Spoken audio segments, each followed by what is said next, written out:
All right, we will call this Agenda and Priorities meeting to order for the first day of spring, March 20th.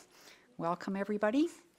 And I'll start with Councillor Bates and the land acknowledgement, please. The town of Innisfail acknowledges that we are meeting on Treaty 7 territory, the ancestral and traditional territory of the Blackfoot Confederacy, Kainai, Piikani, and Siksika, as well as the Tsuut'ina First Nation and Stoney Nakoda First Nation. We acknowledge that this territory is home to the Métis Nation of Alberta, Region 3, within the historical Northwest Métis homeland.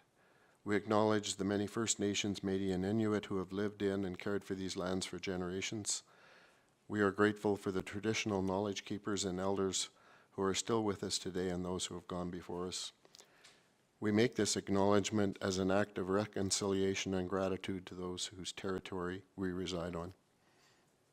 All right, thank you, Councillor Bates. Are there any additions or deletions to the agenda? No? Could I please have somebody make a motion to adopt the agenda? I'll make that motion, Mayor Barclay. Okay, thank you. All in favor? Okay, and just before we get started, just like to acknowledge the Innisfail Eagles on their championship win on Saturday night. So champions of the Chinook Hockey League, and we wish them all the best, of course, on their trip down to Ontario for the Allen Cup.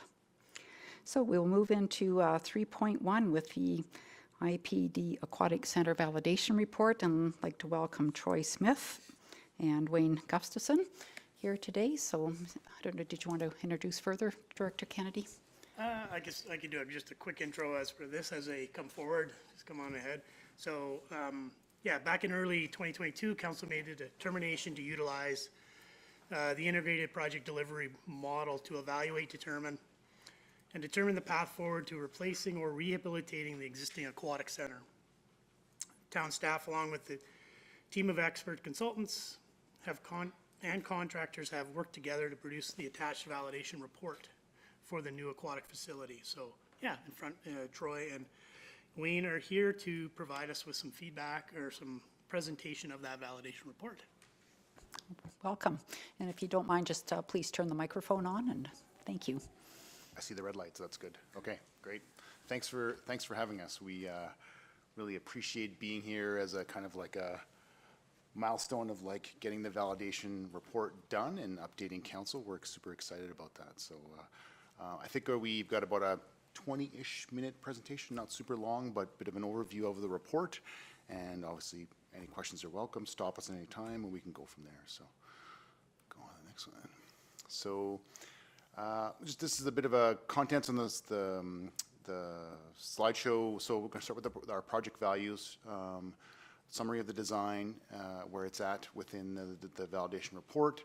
Wayne's going to talk a lot about the important stuff, the budget, and then end off with grant funding and sustainability discussion. So just one thing to reiterate, you know, validation is a little bit different than a typical, say, schematic design.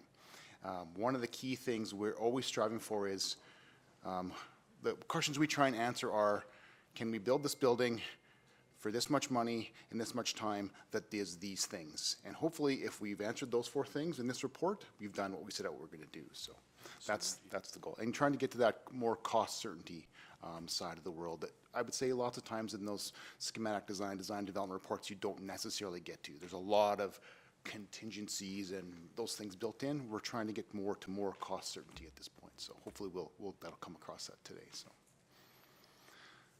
project values. So I think 4 of the big values that our team really took to heart throughout the entire process are listed here, but I think I'll go through these 4 or 5. Creating a facility with unique programming in the region. We talked a lot about what could make this facility and the aquatics in Innisfail different than Red Deer, Olds, Sylvan Lake, etc. So how do we do something different? Because we realize that we're really close to these other centers. So how do you do something that brings people to this place? So what are those unique qualities? The notion of the multiplex and how we pair this facility with other amenities to really create that community hub in your community. And that is a really important piece. And so we'll talk about the reasons behind that. We talk about the site, and so we'll talk about those components. And we really, again, really tried to strive through that through the entire design process. And all the while ensuring that we looked at the value for money to the citizens of Innisfail.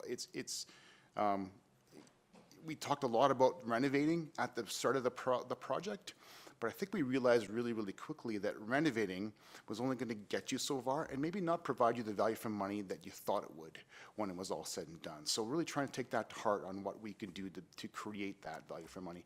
And lastly, the notions of sustainability and operational efficiency are items we always try and keep in the forefront of our minds. So what can we do to make this building as sustainable as possible and create operational efficiencies for the town of Innisfail today and into the future?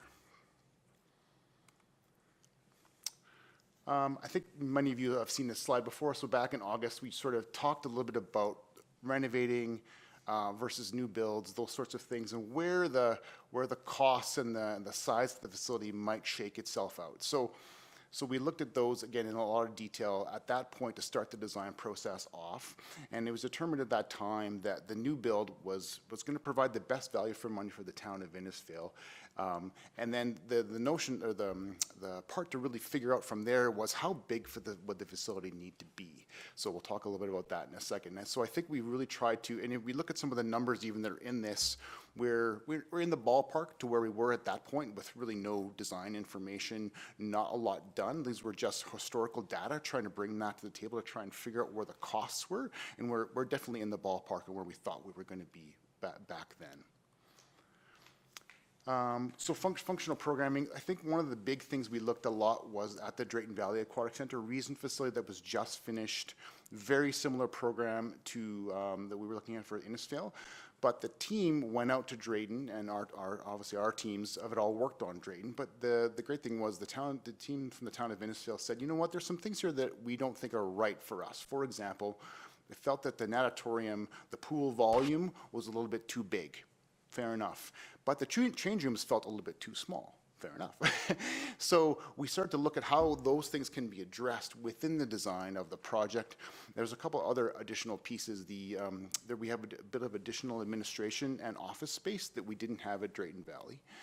So that gave us an area that's in and around the 22,000 square foot mark, whereas you can see on the slide, the Drayton Valley is 29,000 square feet. So we're significantly smaller than Drayton, but I think still putting the area and the dollars into the items that really where it really needs to go to make it the right facility for the town of Innisfail.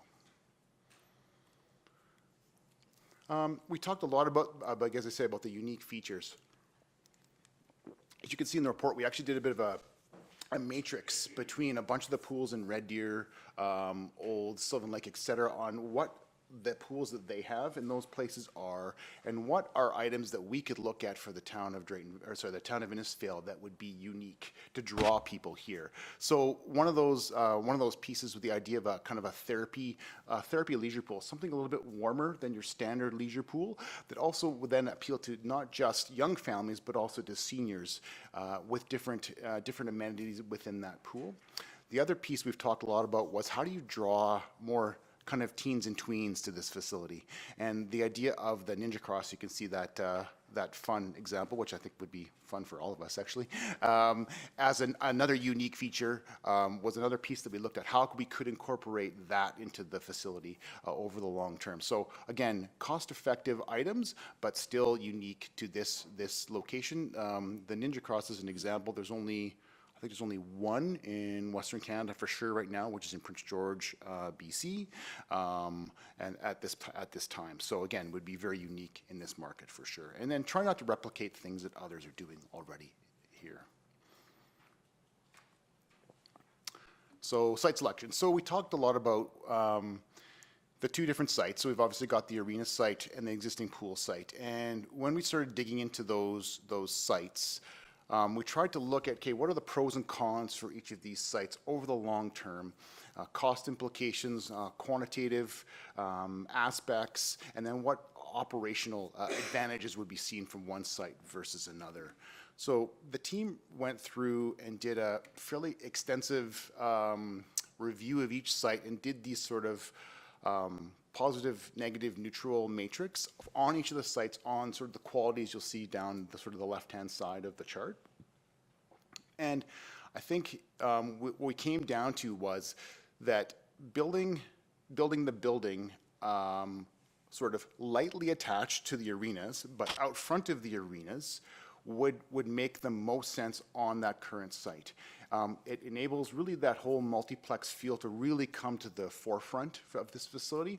So as an example, we talked a lot about putting the pool to the north of the arenas. And the question is, why would you build a pool standalone that's behind all of these other buildings? You're going to have to build way more parking. You're going to lose some of your rectangular field space, all those kind of things.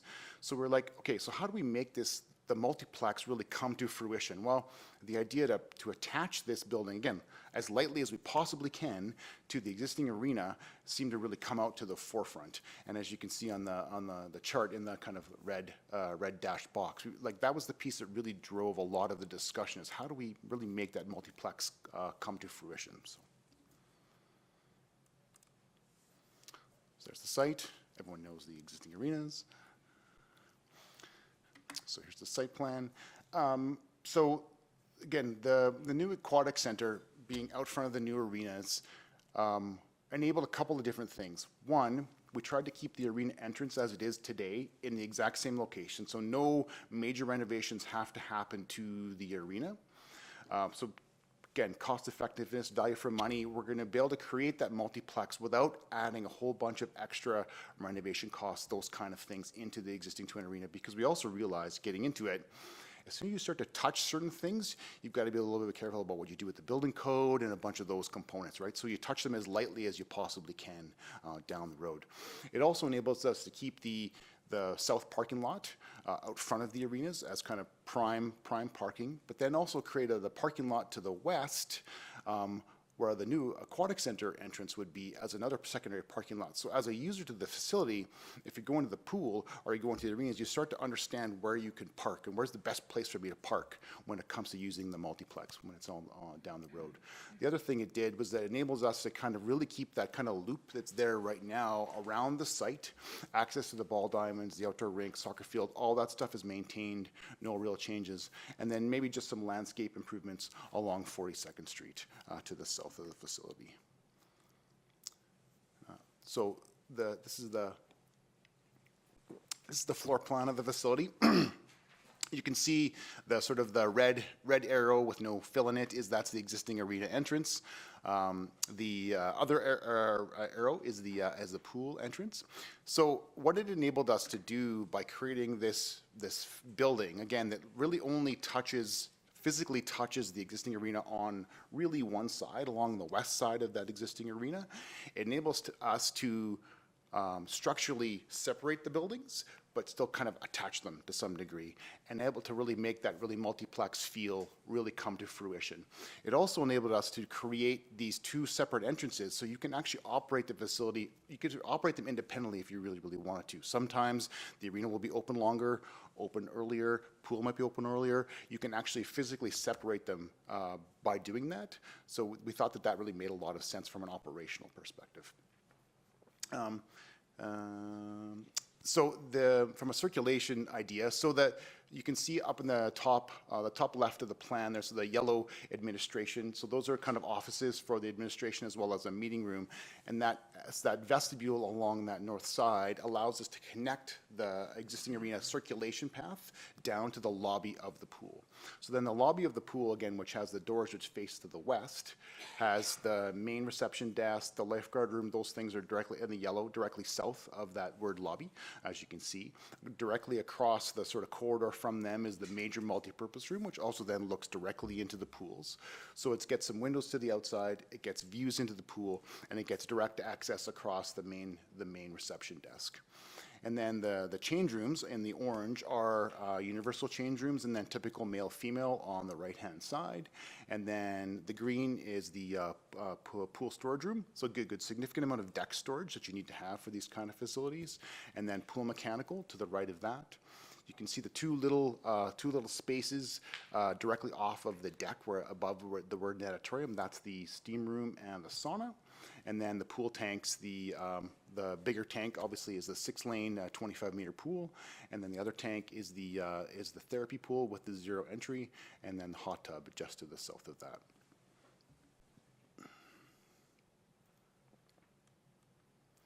And then this is our, as we were talking about earlier, this is our winter shot. Everything's very white. It's like everything's covered in snow. But it's just more to give you a sense of the views and the sort of what it looks like against the existing arena. With the parking lot out front, the aquatic center is pulled more towards the front of the site, but that parking lot on that east side is very much the same as it is today, very accessible, very visible, and the main entrance to the arenas really remains unchanged and still a big part of the facility. And then on the west side, these ones are the summer shots, or fall shots, whatever you want to say. This is the west face of the building, and you can see with the people standing in front of the building, that's the main entrance to the pool facility.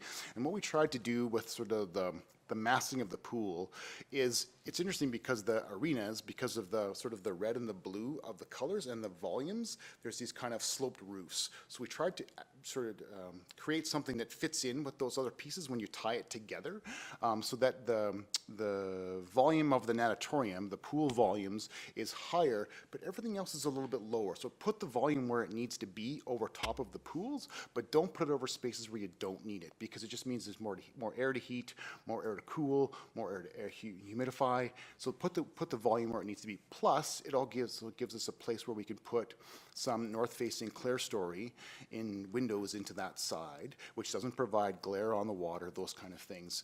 So there are opportunities by doing all of that. So that just to give you a sense of the massing of the facility.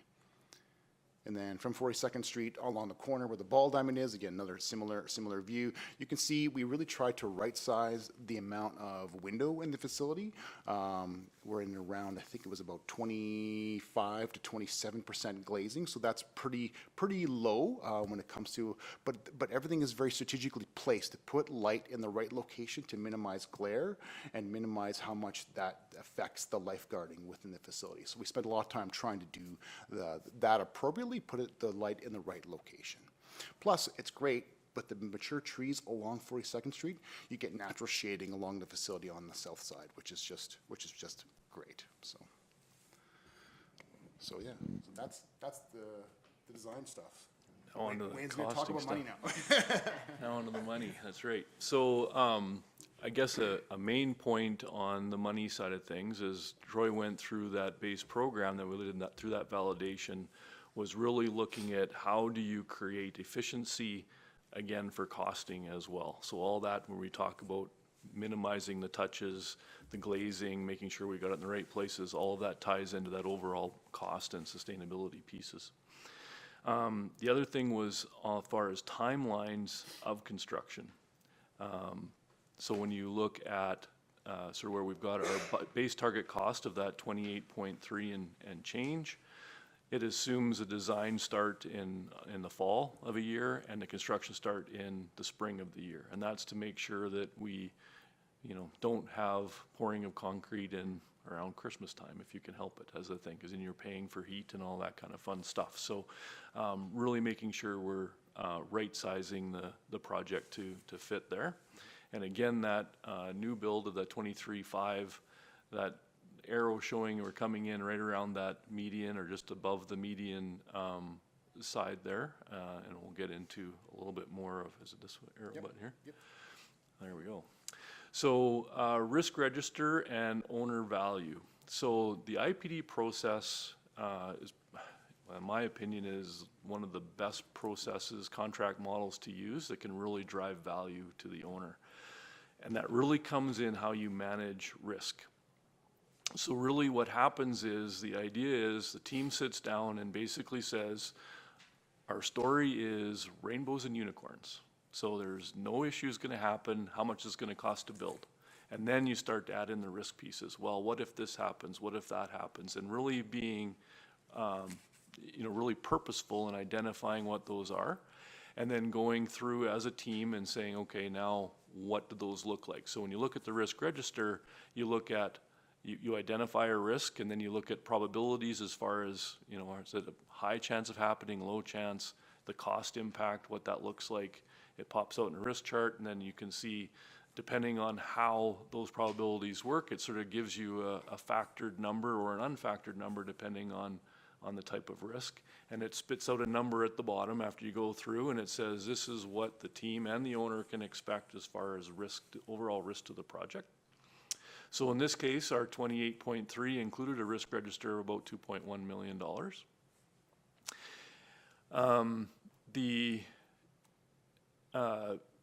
I guess the other thing with this, the important thing about the risk register is it also allows, and that was the owner value starts to come in, and team value, is it's now purposely out there, it's identified, the team can now put a lot of stringent work around that to minimize and mitigate or eliminate. And from that can drive savings, overall savings to the project, because if you eliminate that risk, then you can obviously put it towards other things that you maybe want to put in. So to that thing, so historically, some examples of those savings and what they've been able to do was involved in a library and large plaza off to the side, an events plaza, and project initially the budget wouldn't allow it to have a full events panel and be able to plug in and hook up trailers and play music in the park, that type of thing. There was enough savings in the project that they were able to bring that in and actually provide much greater value to the overall project and the citizens around. Inclusion of additional EV stations was another one, just being able to have those things that can be pricey, so being able to put those in. So for this project, I picked some examples here of risk that we've identified as part of this the risk register for this project. So for example, a building code change in 2024. We know there's one coming. If we can get to it before then, we can eliminate that risk of that $156,000. If it goes after that and the code comes in, probably need to bring some code changes in, which means that would then go into and we wouldn't realize those savings. The pool air handling unit complexities, again, supply chain, are you going to be able to get that in time, be able to purchase that in the right amount of time? If you can get in that and manage that purchasing process, you can sometimes eliminate a lot of that. Shoring, piling, casing, bad soils, again, carrying some stuff in there. Again, if the team can manage those and get that out. So I picked these specifically because a lot of that had to do with, for example, if you start right away for 2024 construction, those things kind of almost go away.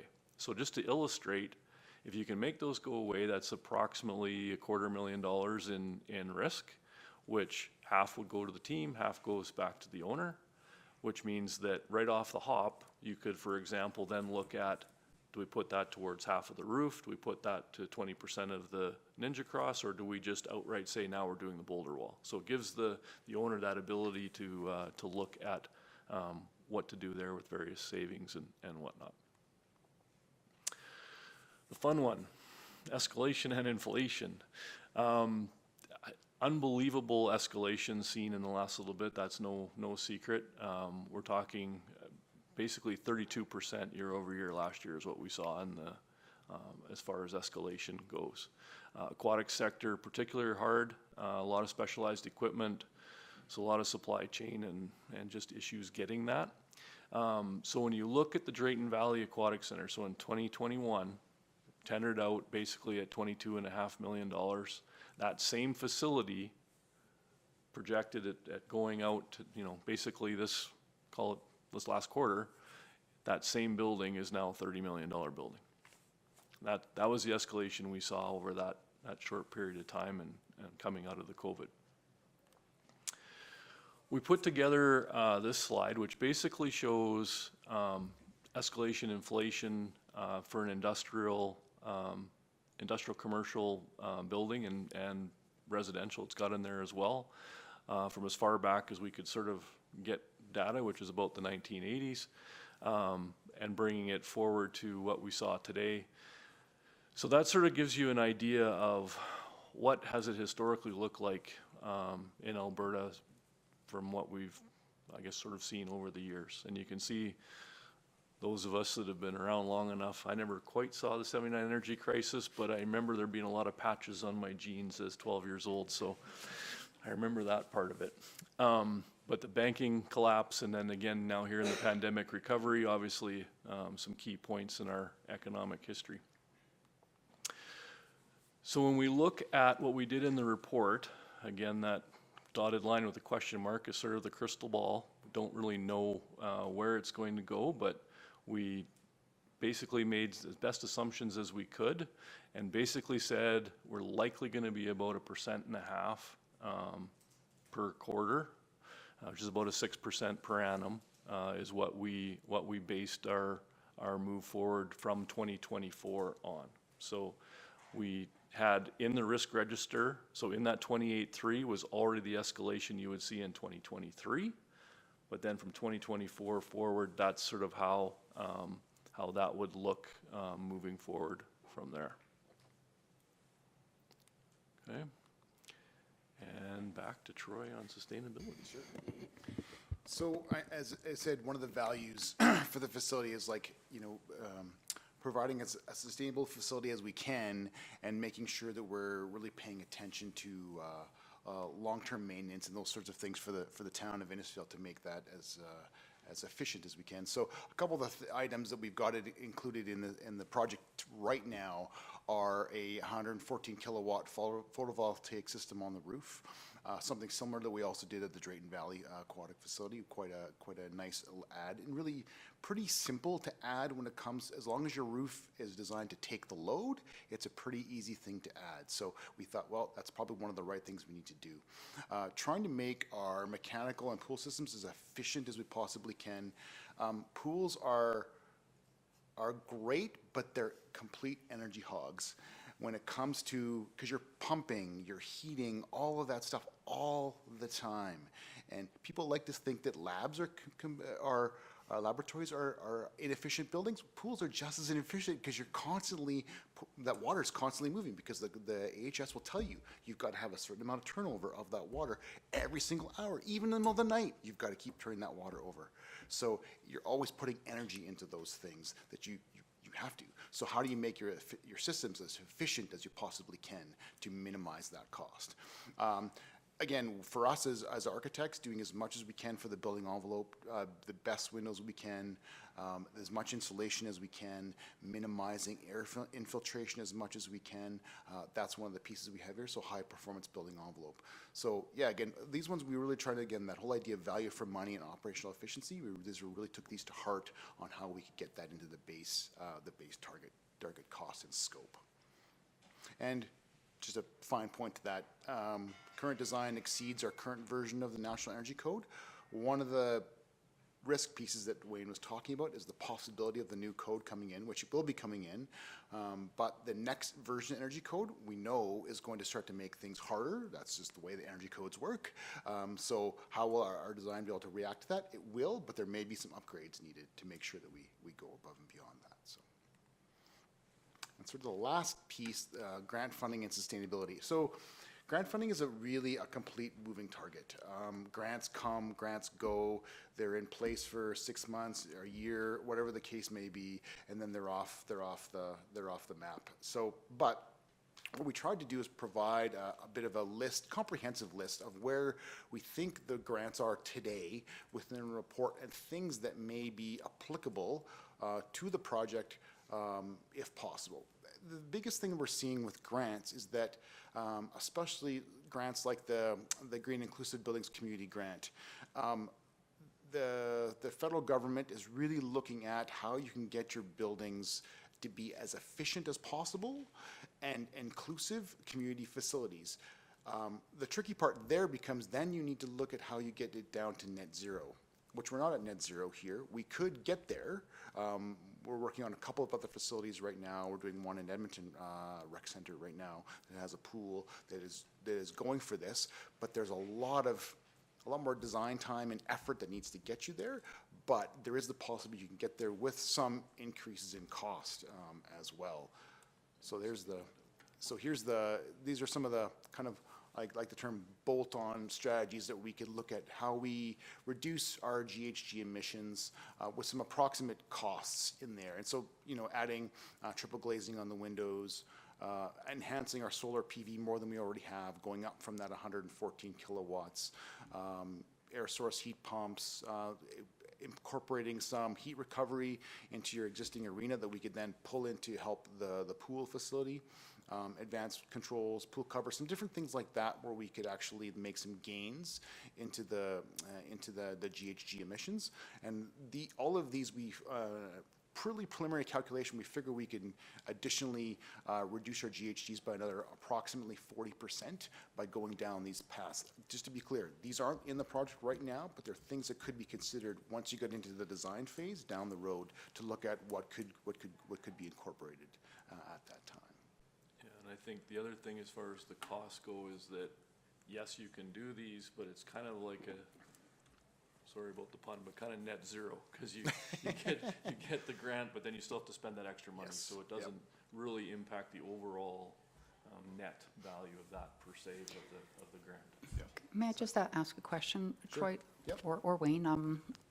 Do you know how much it would reduce operational costs by going that extra bit? Operational costs, well, that's a tough question. Okay. So, I mean, again, I think our GHG emissions is part of that, but we'd have to do a bit of calculation on that. Again, we tried to do a bit of a really high-level energy model at this point, so we could figure out what that GHG side is. But that would be definitely something we could look at in the next phase, and really drilling down onto those pieces for sure. Yeah, it'd be good to know what that return on investment is. Yeah, no, it's totally fair. It's totally fair. So, okay. I think that's it. Thank you. All right, well, thank you very much for the presentation. It's very interesting. I know we got the agenda, I think, Thursday, and it's a pretty big document, so I'm sure none of us have read through all of it, but it's great. I love seeing the fact that with this, you've been able to kind of create that multiplex feel at least. That was a big ask, like last term, like we really focused on that multiplex concept, and kind of nice to see that to come around. So I will open it up to council to see if they have any questions about anything. Councillor Bates. Well, I did spend quite a bit of time, and it's so hard to formulate the questions, even knowing that now you may be starting to mess with the plan. But yeah, some of the things that came to my mind were just understanding, like I read that if there was a pause of 8 weeks, that it could potentially cause revalidation to need to be done. And that pause, I'd just like to know what that really means, when.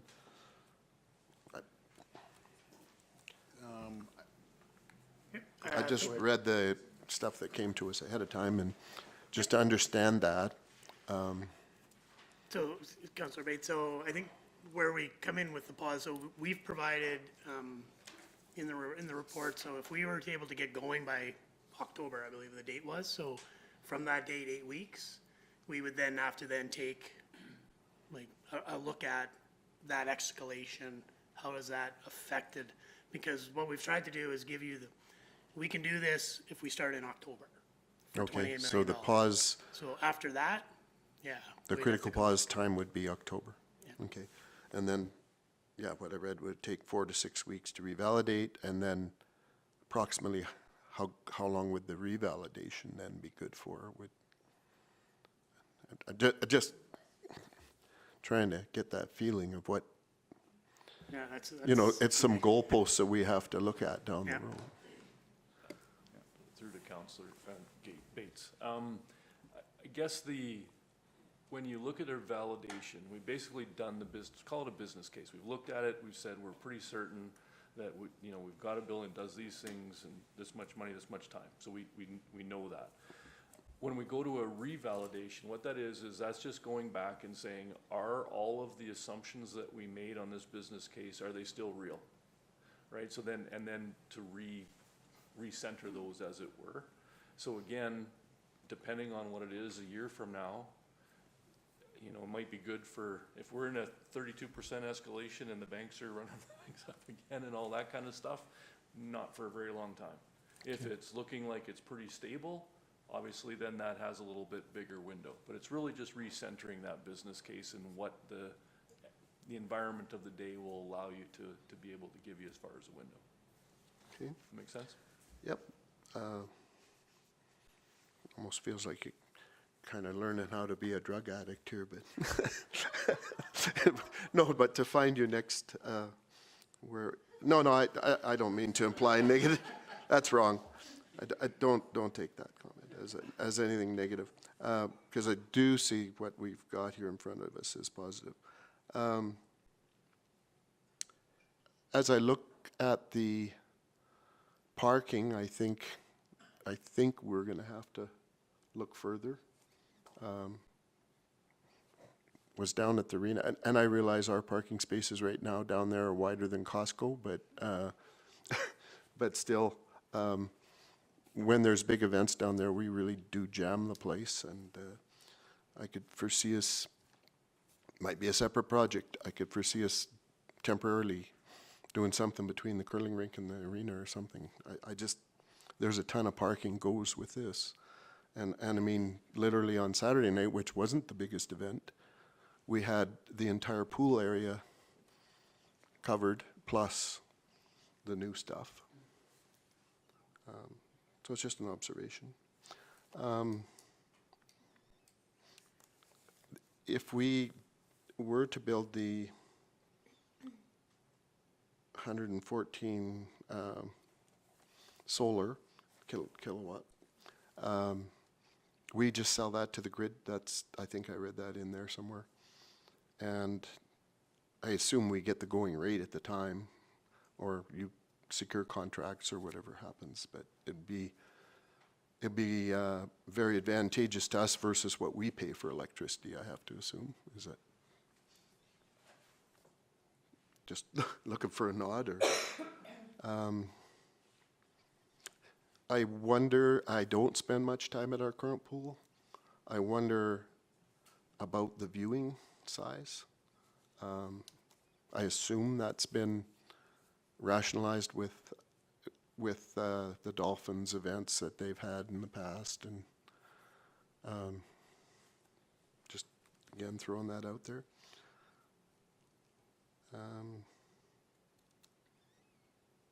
Are you able to bring that slide back up, Troy, just the square footage of each of the areas?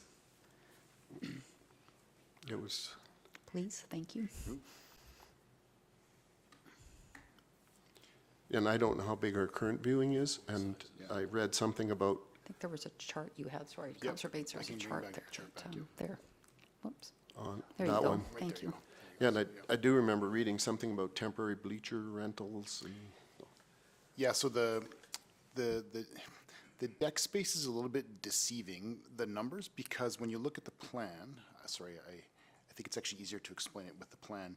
If you look at see the words natatorium, that is the area, if you're having a competition, for example, you're going to put some bleachers along, because you always want to be along the side of the long side of the pool. If you're going to actually have a major competition, so you'll have athletes and spectators along that one side. But when a day-to-day viewing is, you can see the sort of the, can I point on this? Yes, I can. So, yeah, so right beside the multi-purpose room, there's a kind of a black line that runs beside that. That's actually cordoned off viewing area for parents during swim lessons and that kind of thing. So there's a couple of different ways to do viewing along the pools themselves. So a lot of it, you can usually see the leisure therapy pool on one side, and then the larger 6-lane 25-meter pool along the other. So that was how we tried to rationalize it. So kind of the last question I'll ask at this point, and hear from others. The little space that's between the two buildings, I can't remember, but I think there's downscuppers and all kinds of stuff comes off the arena at that point. Yep. I assume the town folks and Stephen and whoever has figured it all out, how you clear the snow out of there, and it's just an interesting little space with not much room to turn around. Yeah, so one of the reasons that was done, you can see on the plan, there are actually 2 doors from the existing arena that we had to keep because we didn't want to mess around with those. Plus, it helped us separate the structures by putting that space in. So 2 functional reasons why. But we also looked at, to your point, the drainage off the roof and how we could accommodate those components in that space. And then you're right, clearing a bit of snow, because it is an outdoor space. It's going to be gated off so the public can't get back there. But it does provide a bit of that separation so that we can, again, lightly touch the 2 facilities together without having to really kind of marry them together completely with, probably some structural changes along that south wall of the arena and some things like that. So tried to hit best of both worlds to try and make sure that we were not spending extra money where we didn't need to. So. Okay, thank you. Okay, thank you. Councillor Harrison. Thank you, Mayor Barclay, through the delegation. Yeah, that was a great report. I think I got about halfway through it and then I fell asleep. But I'm not an engineer. But thank you for this. I just have a couple questions. The first one being, of the 28 million that's been sort of put out there, does that include the 2.1 million for the risk factors? That includes that? It does, yeah. And the second question is, did I hear you correctly when you said any of the risk savings, half of those costs will go to the team and the other half to the town? Question I have is, who's the team? Like, where does it? Okay, so, Chair, through to Councillor Harrison. So the team is basically the consultants and the constructors and the trades that are partners to, signatory to the multi-party agreement. So there's an incentive to the team to be very efficient too, because they're getting half of the risk savings at the end of the day. Thank you very much. Are you able to explain further about the Ninja Cross? Looks like fun. Well, what would you like me to explain? Well, I don't know, just, you said there's one right now in Prince George, and curious why there's not more, curious about risk around things happening, and, No, it's totally I don't, fair. yeah. So they're really new to the market. They've been in the United States, I would say, for maybe 5, 6, 7 years in that range. It's so interesting to me. There's a lot more pools in the U.S. and they have a lot of bigger pools where these things tend to go into. It seems like so. It was very new to the Canadian market, so that's one of the reasons. I think one of the big things we had to make sure of was, if you're going to put that additional structural load of the Ninja Cross itself, but also people pulling on things, how does that work? So that's incorporated into the design. We made sure that the depths of the pool were right. It's because in a sense, it's not that different than being on say a climbing wall that's on the side of a pool, you're falling into the water, right? So very similar from that perspective, but it's a very active, dynamic kind of apparatus, because you can change the holds. You can have things where you have to grab them up high, grab them down low. You have things you can swim through that actually extend into the water. So it can be very changeable depending upon the target audience that are coming into that facility that day. Plus, it's also designed to be retractable. So it's on an electric winch basically to bring it up to the roof when not in use. So it's a really interesting kind of way, I think, of engaging a user group, which especially the teens and tweens are really hard to engage in pool facilities these days. You try with water slides and things like that, but inevitably they come to the facility once, they go down the water slide a few times, and they don't want to come back for 6 months to a year at the most, right? So how do you engage them? Well, we see this is one way to really engage them in a different, this whole idea of the ninja, what's it called? American Ninja Warrior.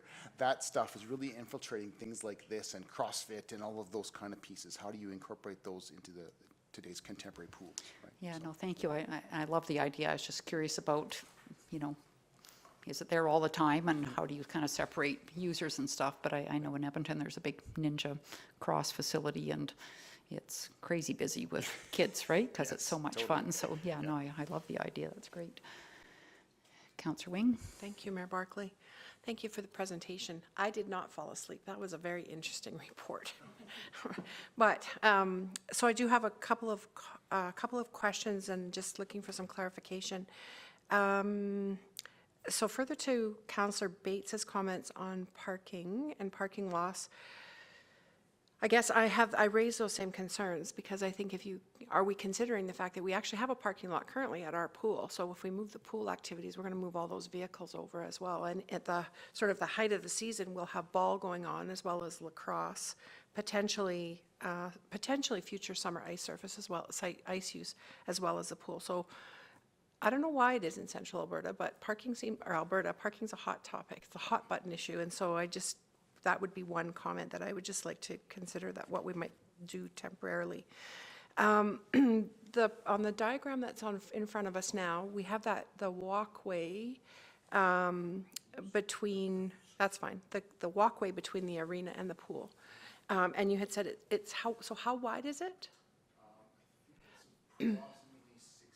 Okay, and so the two doorways in that, on the arena side, one of them goes into the concession area, one of them goes into the Eagles dressing room, that other dressing room.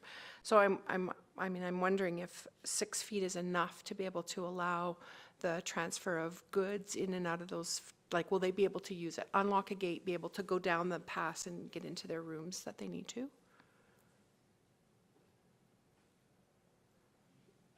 It's all in how you hold your lips. There you go. You have no body temperature. Apparently, I don't have the technology. So the doors themselves are 3 feet wide, so you've got to be able to make your way through a 3-foot door. Right. So you've got a 6-foot space. So we think that that's enough space to, if you're moving, for example, a pallet that will go through the 3-foot door, go past the door, and then go into the space. So yeah. Okay, so there will be access, though. They'll be able to access that. Okay, that's good. Yep. The change rooms, I mean, I've heard this comment from people before around those universal change rooms are really, they're different. They're new and they're kind of scary for people. I'm not afraid of them, but I'll tell you what I'm worried about. I worry about accessibility, and I worry about the fact that we have seniors, and so I'll give you an example of a senior that I knew a long time ago who came daily to the pool for therapy, had a nurse attendant with her.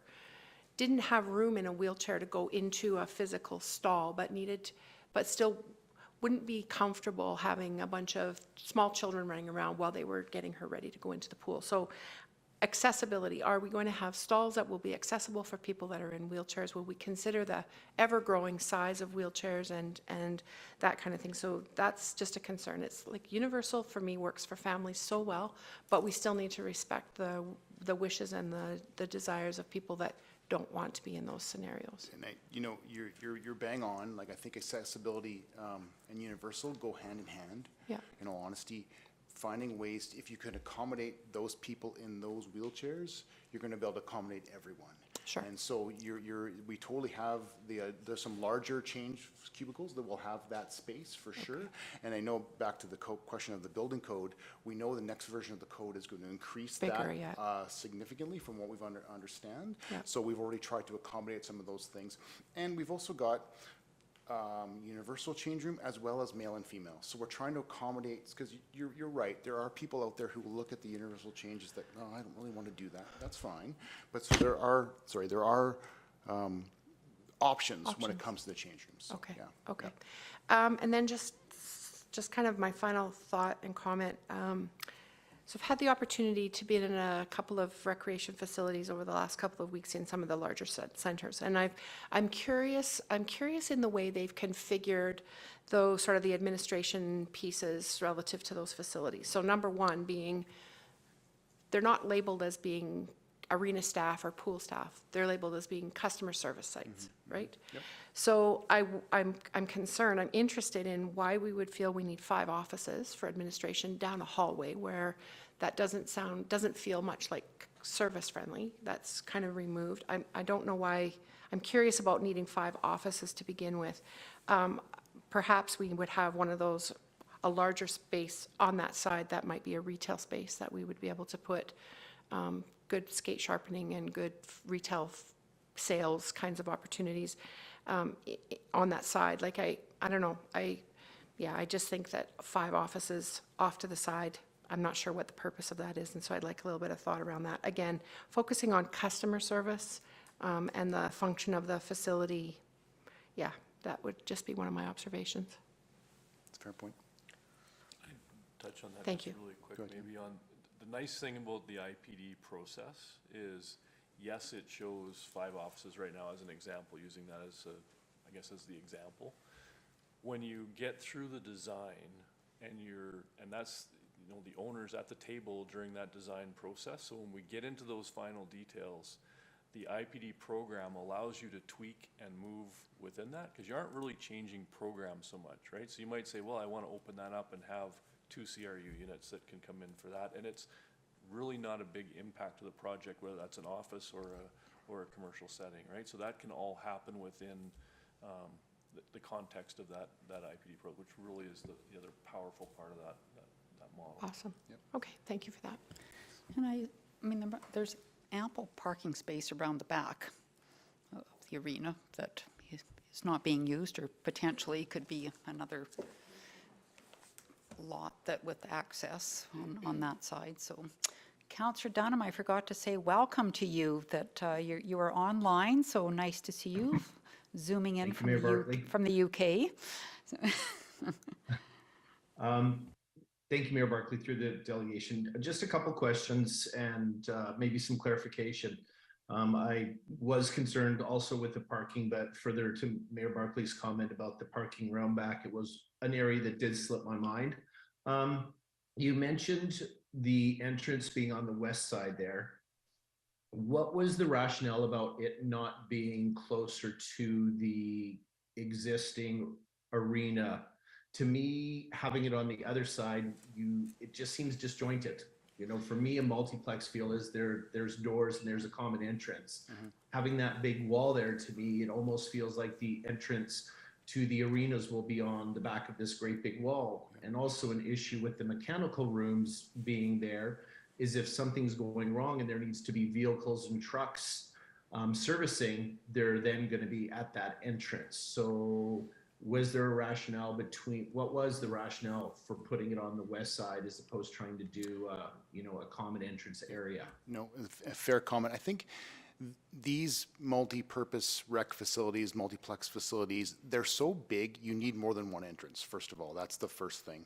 The second thing is, if you can separate them a little bit so that you're not always trying to go in the same door, you'll actually make the traffic flow in your facility better when it's all said and done. So one of the things we really tried to figure out is, with taking up some of that parking on the south side, we're going to need more parking along the west side. So you're going to create a new parking area along the west side of the facility. So then people who have to park there have to walk all the way around if they're only going in the front door. We said, well, maybe it makes more sense to then have an entrance on the west side, where that becomes a kind of, in a sense, the pool entrance, and then entrance on the east side, the existing entrance, the arenas, that really becomes the arena entrance. People could use either one for either part of the facility, but users will start to understand as they work to this facility that, like, hey, I want to go to the pool, I'm going to try and park on the west side. They start to, and then makes their traffic flow and their traffic patterns work together with the way the facility's laid out. So just from an efficiency perspective, we thought that would make the most sense. And then make use of that west parking lot and make it not feel completely separate from the rest. So that's the rationale. So. Thank you. Just a couple more quick things. Any idea with the research that you're doing on the Ninja apparatus, lifespan with chlorinated water? Obviously, there are issues. Any idea sort of what the lifespan of those are? Is what sort of the replacement would be behind that? Is it a 5-year, 10-year sort of thing, or is it just as a needed basis? It's a good question. I know all of the pieces are all powder coated, so there's no exposed metal that's really going to rust. It all has coatings to protect against that.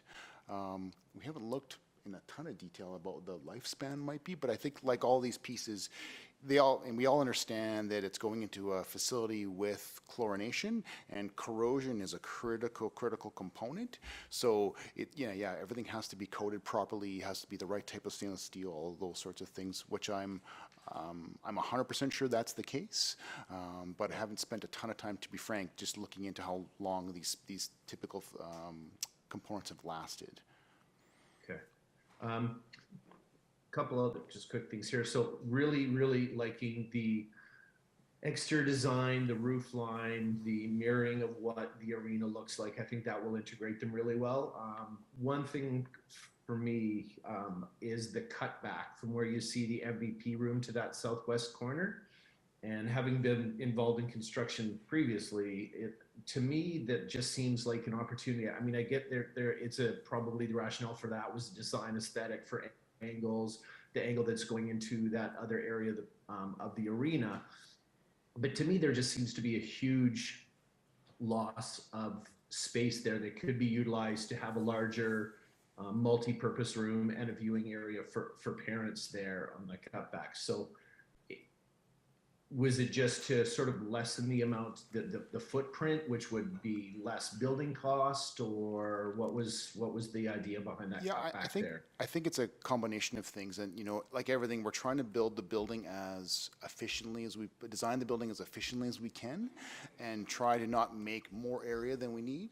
So that always goes into the things like that, trying to make sometimes you angle a wall so you can get a little bit less area, but try and make sure the functionality is still there. I think the other side of it, by not creating a 90-degree corner right on the street, we felt like if we softened that corner, it would then help the user get around that corner to get to that entrance on the west side. So it's a combination of reasons why it was done. So yeah. Okay, brilliant. Thank you so very much. Thank you. Councillor Messaros. Thank you, Mayor Barclay. Thank you for your presentation. I think the design looks beautiful. It's very exciting. I can't wait to get started and make some decisions about it. I just had a question about, just curiosity about the National Energy Code for buildings. And so how does it work? So it came out why is it called 2020, but it won't be regulated until 2024? And do you kind of know what's in it? And you can anticipate like how to build the building so that it's in compliance with the regulations? So the weird part about the building code is the building code gets issued and it says, for example, it's a 2015 code, but it never gets adopted by the various jurisdictions until 3, 4, 5 years later. So our current code is not the code of the day, is not like so it's one of those things we're always fighting on, because we get these codes that come out and they say, oh, a 2020 code, but it wasn't adopted until 2024. This happens every single time. So that's the weird part about the code and the years related to it. As far as the energy code goes, we have some idea what's going to happen, but again, it all depends how they adopt it. They may take, especially with the Alberta version. So in the country, we get the National Building Code, and ours is called the Alberta edition of the National Building Code. There are things within the National Code that they may take out, or things they may leave in. And we don't know specifically what those things will be just yet until it gets fully adopted in 2024. I mean, we have a fairly good idea from an energy perspective where the requirements are going to go. We're not super worried about that when it comes to the base design. We feel that the base design we have now will address the energy code at that point. There may be some little things to tweak, but I think those are going to be relatively minor when it's all said and done. So, Okay, yeah. thanks. You're welcome. Councillor Bates. Yeah, sorry, I do have one further question. Kind of threw myself off with my attempt to make humor there that didn't work. Forget it. If we did get to a revalidation, is there an estimated cost of what that would be to go through that process? I mean, I think it will be included in the 28 million, right? Like, I think that's the end of the day, where there will be a cost to it. But I know we did the revalidation when we restarted the Drayton Valley project. Same thing happened. We issued our validation report. I forget the exact amount of time, if it was 3 months or 6 months. Anyway, there was a bit of a lag before we started design from the end of validation. And we did a validation, and it took us maybe 3 weeks to a month to get that revalidation, to make sure, again, as Wayne said, our costs are in line, our scopes are in line, all the assumptions we had way back when are correct, and we just absorbed that into the actual cost of the project when it was all said and done. So it's not big money when it's all said and done. It's just a matter of trying to make sure we get our ducks in a row right before we hit the ground running on the design phase. So. Okay, and we're in good shape relative to what we've already allocated to where we're standing today. That's a rhetorical question. So I guess in regards to cost budget and budgeting, so we did budget a set amount. So yeah, and that's again back to I think the importance and the importance of the IPD is that we have a set budget. So we built the group, we knew what the budget was, and that the group knows that was the budget. So there was no, we'll produce you the report and yeah, but it was, 10% over budget. Sorry, but here's a report, you have to pay. The way this process is that, they're responsible for their budgets. If this was to come in at this time at 10% over budget, it would have come out of their profit. So we wouldn't have paid more, it would have came out of their profit, it's theirs to manage. So that's similar to the process itself when we say 28 million, if that's what we signed the contract for, that's similar process. So we talk about we have savings, half goes to the team, half goes to the owner. It's, the opposite is for the owner as well, is like if there's their overruns, it comes out of their profit. The owner doesn't pay, depending on the scope and everything else that comes, but there is definitely that strong benefit of going this process. Thank you. Thank you. So Wayne, you were talking about the budget and potential grants and everything, and I think that's what maybe I find most frustrating, is they come and they go and you don't know what's coming. I think it's probably the most frustrating, probably for our administration team, right? So, where we are today, like what is out there that would potentially help and how much? I mean, as I said, if you look in the report, there's quite a long Yeah. list of items that are in there. As I said earlier, I think the key thing is really when it comes down to energy efficiency. And I think that's the demonstration of, we have to demonstrate the amount of how much energy we can save by doing this. But the corollary to that, as Wayne noted, was that sometimes you get this grant, but it'll only really cover the upgrades you need to put in, which is okay. That means you're still at the same spot you were before, and you've got a better building long term. So that's okay. But there's no magic silver bullet when it comes to grants that's going to be like, hey, that's going to fund $25 million of this facility when it's all said and done. So I think that's the hard part about it. It'd be nice if there was, yeah. But yeah. So. Other than your same historical ones, as far as that you always used to build your recreation facilities and things of that, historically, right? Those grants are still there occasionally. Occasionally. Hopefully more than others coming up, but you never know. Yeah. Okay, thanks.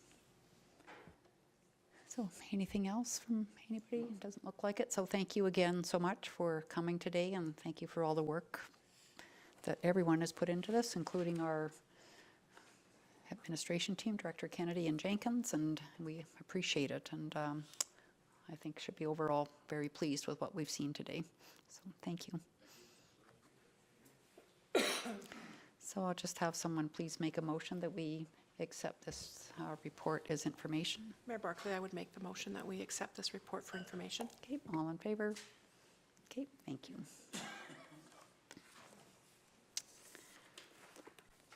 Okay, so we will move on to 3.2, strategic priorities update with CEO Becker. Thanks, Mayor Barclay. Hello, Council. Just a few items to bring to your attention. I'm looking for your feedback. So attached to this report is the 2022 to 2025 strategic plan, the Power Place economic development strategy, and a 2-page quick reference document, the current strategic priorities chart, and a draft strategic priorities chart. Administration is recommending for Council to provide feedback, how they wish to, in reviewing the strategic plan on its success, if it's challenged or if something is missing within the current plans. Discussion would likely initiate discussion on the council's next priorities. Council will notice some adjustments to the strategic priorities chart due to the result of your feedback in regards to the economic development entity being struck from the immediate priorities, and also the success achieving the electricity franchise agreements for the 5-year extension with Fortis. So it leaves us some room for you, council, to consider additional priorities in those spaces. What I'm suggesting to you, council, in regards to the Innisfil Energy Hub is to maintain actions associated with the hub currently on the priorities chart. However, it'll likely blend into more of our operations and strategies and day-to-day work plans as we progress and talk about the structure of what the hub can be and how that's going to flow through communications, whether it's through to you, council, or through back to the community. Administration will further discuss the Innisfil Energy Hub and likely present back to the Community Economic Development Committee on through to council in the near future. I'll be asking the respective directors to speak to their priorities as they're listed as we move through the charts. Some of the previous priority discussion items, just to help maybe identify new priorities, include previous discussions on social procurement, government relations strategy, tax policy review, which Director Vickers talked briefly that there is a little bit of action associated with that review, the SEEP program, energy retailer research, community safety and wellness plan, the 2022 year-end report, employee policy manual, accessible dog park, public art policy, staff culture assessment, salary grid review, and budget policy. And really the gap between those two lists is kind of associated more higher end council, maybe focus areas, and more directly involved with research and development for your consideration at the administrative level. So there's no fine line of what makes a council, what makes it administrative. It can be a blend, but it really depends. Government relations strategy is really council, but supported by me, your CAO, and other staff as required. I'll just stop there for a second before I advance further, if there's any questions.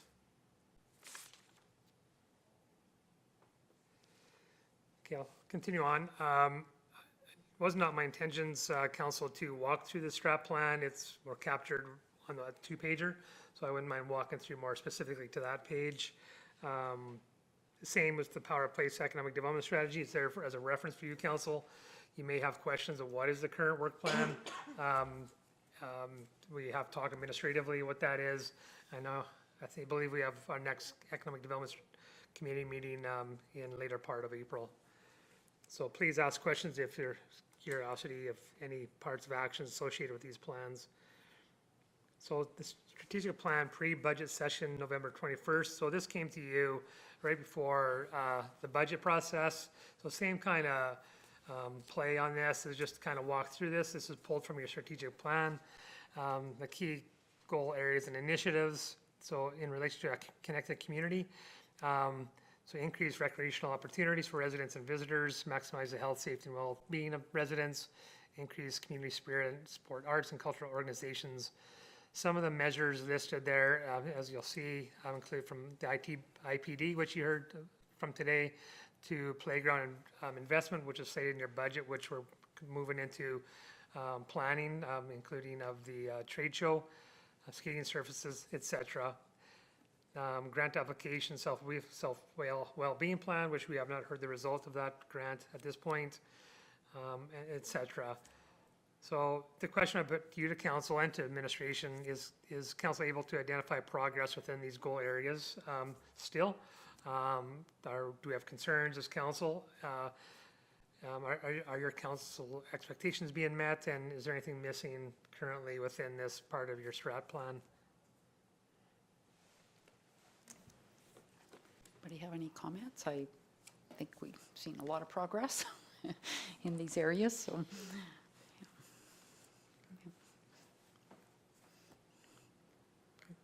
Good.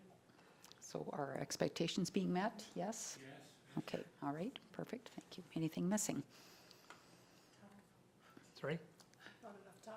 Oh, Time and money, yeah, yeah. yeah. No, I think it's going very well. Okay. Thank you. So moving on to the next section, a robust and adaptable community. The goal areas and initiatives include strive for more diverse, affordable, accessible housing, foster a healthy economic development ecosystem. As you can see, there's, even on your desk today, there's an invitation for a area structure plan, public open house. So such things as Dawes Lake Area Structure Plan Amendments, Woodlands Area Structure Plan Amendments, Bella Vista Area Structure Plan Amendments. There's been some recent discussion on Southwest Residential Commercial Visioning, of course, the extensive work of the MDP Committee, and also administrations leading the housing discussion paper or assessment, housing assessment. And certainly you can ask questions more specifically to those initiatives. In regards to the ECDEV ecosystem, of course, a lot of work is being held on the industrial park. So that's ongoing just on the development of the park, but also the marketing, the continued conversations with potential companies coming in. The Chamber MOU, of course, Energy Hub has been, again, quite busy.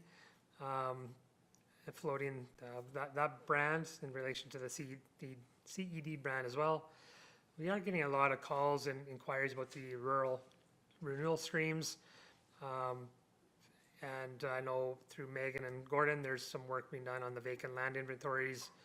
And one of your key priorities continues to be the Waste Energy Varma project, which results also in public engagements. So again, based on the key goals, areas, and initiatives that are identified, there is council able to identify progress within these goal areas. Yes. Yeah, I would say yes. One thing I'd like to ask about, I know a while ago we talked about having a day with, or part of a day with developers, realtors, and giving them a presentation on what's going on in Innisfail, so they're aware of everything, and kind of wondering where that is at. And Mayor Barclay, there was chat probably about 4 or 5 months ago. At that time, was moving into PowerPoint development for presentation. It has kind of fallen on the wayside. that's fine. Based on council's desire, we can certainly revisit that priority and have that engagement. Just making the time to make it happen. Yeah, no, I understand that. It's pile things on. I just think, you know, when we're looking for that housing kind of across the spectrum, you know, if developers, builders in central Alberta know what's going on here, I'm guessing that they would be quite in tune anyways, but to invite them at some point to a morning where we could do a presentation to them, a state of Innisfail address or something. Right, that, I think it's a good point, Mayor Barclay. Just over to you, Megan. Can you speak to the scope of the housing? over to you, Megan. Sorry. Can you, if you can, put you on the spot, but just on the needs assessment, that would be part of that research, perhaps? Yeah. So actually, just last week, we reached out to stakeholders, which includes realtors, developers in the community as part of the housing assessment. So they've been invited as key informants as part of that process. That's more asking them what they think the state of things are, as opposed to us telling them what various things are going on. Council will also be invited to have a session with the consultant. You guys are just away at a conference next week, so we're just looking for alternate dates. But yeah, that's a little bit, that's more asking for their feedback and information, as opposed to kind of the information going the other direction. But So perhaps a good connection with that data that's determined, we can maybe share that back to the stakeholders that put time and effort into that and pulling that information together. But certainly stressing the importance of that engagement. Yeah, just to build on that too, I appreciate who the stakeholders are from the building perspective, but we're hearing more and more from consumers, from residents in the community that are saying, I have this big house and I don't want to live here anymore and I don't have any options. And so if builders knew that there were actually consumers here that wanted to be involved, that would be helpful as well. So. Thank you, Mayor Barclay. I've noticed on social media that there's one real estate company or maybe one individual that's out doing an assessment, put it out there for the community as to what do we need in our community.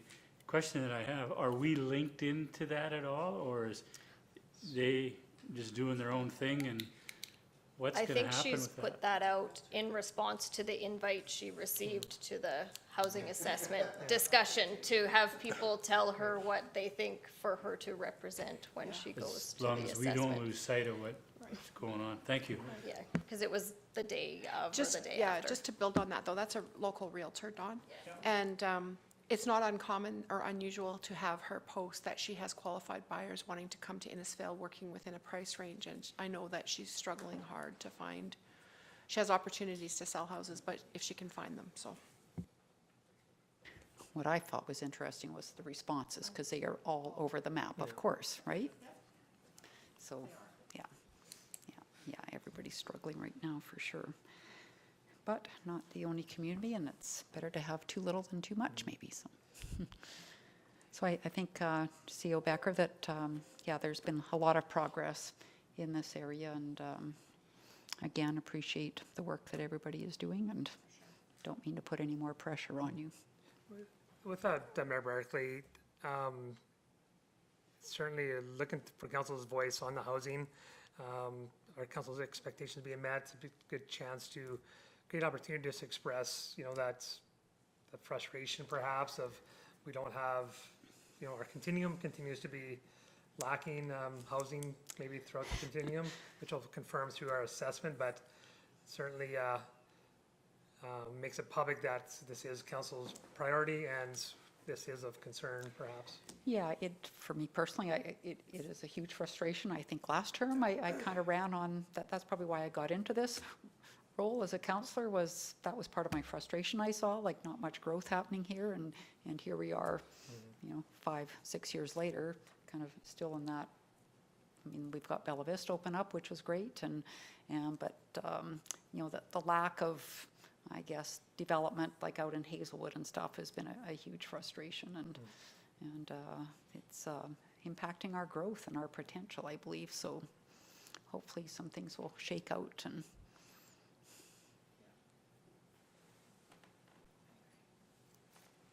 Okay. So the next page, please. So with that, anything missing at this time? So obviously an engagement in the near future would be ideal, just to have that conversation. If it's one of council's highest priorities, certainly that stakeholder engagement is important. I think we're covering it through administration, but to have it maybe more face-to-face would be maybe a good idea. With that, respect for our environment. So the key goal areas focus on Innisfail's energy sector while being good stewards of our natural environment. Develop a robust asset management plan and matrix to understand the current state and future needs of Innisfail's infrastructure. Some of the measures are there for your consideration, including energy policy, the training with Transition Accelerator, work with BEMA, Envarma, Southwest Industrial Solar Exploration, of course, Energy Hub, Partners for Climate Protection National Network, and radon tests. Asset management, culture, and plan development for more ventures. So again, with this area, is council able to identify progress within these goal areas? yeah, lots of progress. And I guess one thing I would ask about is SEEP, if that's like kind of on the radar, or it was kind of within our the energy policy, right? And I'm not sure it's really been tagged as a top priority, but. Yeah, I think part of this discussion, Mayor Barclay, is that, and once we get through the administrative work, does council want to see this advance? So this is part of this discussion. As you see some gaps in your priorities, maybe there's a room for, for you to communicate that, yeah, this has to be one of our immediate priorities. With that, we would certainly take that back in and work it into our work plans. Okay. So will there be an opportunity upcoming where we can kind of look at some of those priorities that were first listed today? Yeah, And then kind of, I think, Mayor Barclay, we can do that anytime. Kind of the idea is work through this, tag an item like that, come back and look at the chart itself, and you can see some gaps and hear what the current plans are right now, and then your directives with that. But I think within the next 10 minutes, you'll have that opportunity to express those priorities. Okay, thank you. So our council's expectations being met, and anything missing in this area? Okay. Providing strong leadership, key goal areas, and provide excellence in all levels of the organization. Some of the measures include organizational engagements, increase of online service delivery, public complaints and requests for service systems, new and updated policies and bylaws, health and safety culture, learning environment, and community app. Is council able to identify progress within these goals areas? Some of this is administrative or operational. We try to keep you updated on some of the things we're working on. For example, is we are working internally just on cross-departmental first contact with public. We're reevaluating that process, but also after call service center. It's tagged on our list. We're making some progress, but we're just doing that evaluation of potential service providers. But we do identify some increased ability to provide after-hour call service. So certainly open that up for any questions in relation to what I just stated. But with that, is council able to identify progress within these goal areas? Okay, and Vanessa, can you let me know if Councillor Dunham has his hand up at any time, because I can't see him, so thanks. Well, just to comment that the report that we just had obviously could be the biggest thing that we'll embrace. And so obviously the questions come to the surface as to next steps and how we get led and work towards making decisions and getting that thing going, because I think I personally didn't run on the basis of that, but I think we all are aware of the community's desire to, and we've all become aware of the limited lifetime of the current aquatic center. So I think that one certainly comes to the surface, and like I say, I think it could be the biggest single thing, obviously, that we deal with. Certainly it will be the biggest capital event in years. I think it's a good point, Councillor Bates. And as you see, the administrative priorities, which largely has been IPD for many, many months. So we'll start that process today of that question. Have you been able to formulate what you heard today and move it into direction, or do we need some time to absorb and reevaluate what's the information that has been shared? So yeah, we'll have that discussion again as we look at those priorities here shortly. Are council's expectations being met in relation to the leadership? And anything missing besides the CAO performance evaluation? Well, that's yeah. No comment on that. No, I'm just kidding. Yeah. No, I think we're good, CEO Okay. Becker. Perfect. Okay, so this is the initial charts. So don't focus too hard on this one. We moved into a different format. Just a little bit cleaner maybe to see it on this page, but the priorities back in November-ish. Environmental waste to heat projects, they have entity which we struck, electricity franchise agreement, which we've been successful in securing, which then bleeds into the CAO responsibilities with the add-on the Energy Hub Mini Summit, which moved into community conversations. Still being work to be had with support staff regarding the Regional Police and Safe Community Committee review, and then also the Safe and Wellbeing Plan, which again, there's money in the budget, but it's long overdue on the result of that grant for a more extensive safety plan, but hopefully in the next little bit we'll hear about that success. But just put an emphasis that is an actual item for 2023. And into corporate services, I'll just breeze through these. Of course, the 2022 year end and the reserves policy, investment policy, RFP. Down into operational services, you can see the Aquatic Center IPD, the Southwest Capital Project procurements, and other work associated with the Southwest Industrial Park. Community services, again, jointly with the operations, the Aquatic Center IPD, energy electricity review, Southwest Industrial Land Sales, Transportation Service Review. So this document then slid into a new draft, which we'll go to the next one, please, Vanessa. Oop, let's go to the next one there. Yeah, so this one's the current one. So this one, we'll consider this one outdated. So the next one, there's going to be gaps. So I just want to highlight, again, more or less what I just stated, but as per your priorities, Council, as you set forward, and again, these are not just your priorities now.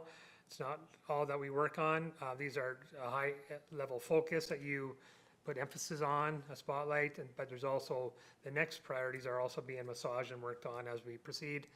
But the Varma Waste Energy project, we heard a little bit more specifically through a recent discussion with Varma about how we can build out a communication strategy, which we are continuing to work on with some verbiage, some speaking notes for you, Council.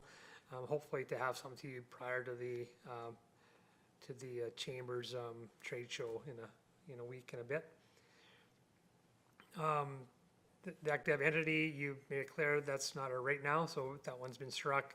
And again, the Fortis franchise fee extension has been completed. So moving down into the operations under the CAO, in relation to your priorities, the franchise agreement, that's going to be coming off. Varma will remain a little bit more defined. The active entity has come off, and the Innisfil Energy Hub community conversations will remain, again, in due time. Once we kind of build it into our muscle, our framework, it'll just be flowing as a normal work plan. But right now it's pretty fresh. We just want to make sure it continues on with fresh eyes and momentum. Moving down to corporate services. So repeating myself a bit, the 2022 year-end report, which is being worked on. Reserves policy, as well as the investment policy RFP, which was initiated a couple months ago, I'd say.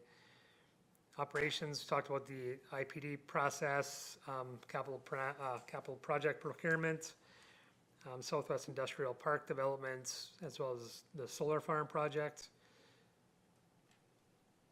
The community services IPD process, energy electricity review, then the Southwest land sales and marketing, solar farm transportation review, and the Southwest commercial residential visioning piece. And then the climate sustainability work that's being done to create a framework. So just with that, again, maybe the repetition is helpful, just to show where we're going or where we've come from, where we may want to go.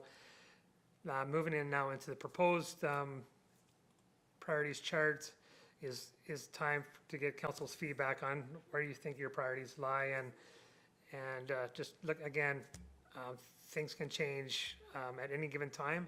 So, but it's really up to you, council, to set your priorities. Certainly help you if you need that support. Right now, suggesting to you that the Varma Waste Energy priority remains.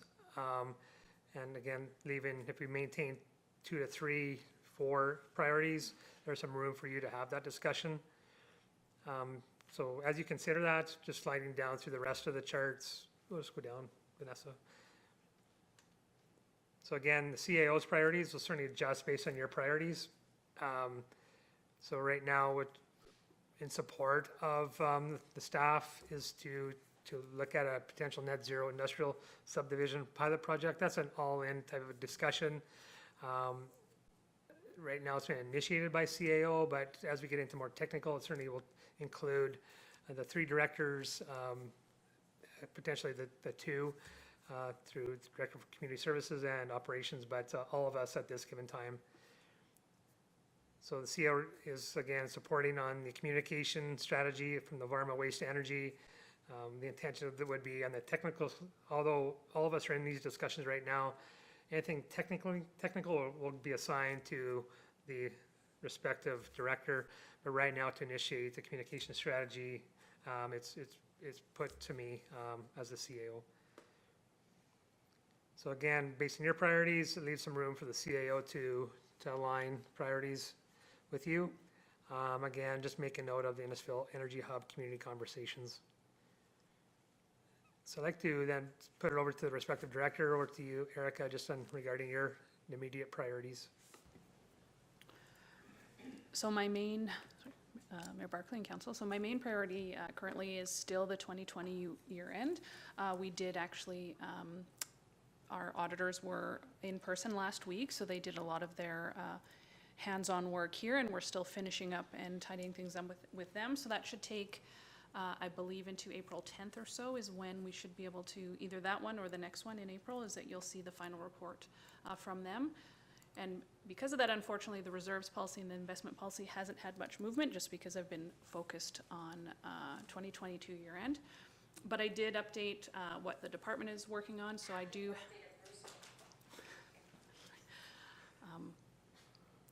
I do have the Clean Energy Improvement Program tagged within the department for research, as well as the employee policy implementation, taxi bylaw review, the after-hours answering service review, tax bylaw review, and social procurement. So that's also, as soon as one of these things come off, one of those will come on here, and then hopefully soon. But. Questions? You could tell. No, just kidding. So with the social procurement, Director Vickers, you know, we had a person come in and present to us a while ago, and you know, I just see that kind of wrapping around so many things we do: community benefit agreements, local procurement, and all that kind of thing. Like, what would be the next steps with that? Yes, Mayor Barclay, so I would be talking to the same person likely, or someone from that organization, which is by Social Canada. By Social Canada, yes, thank you.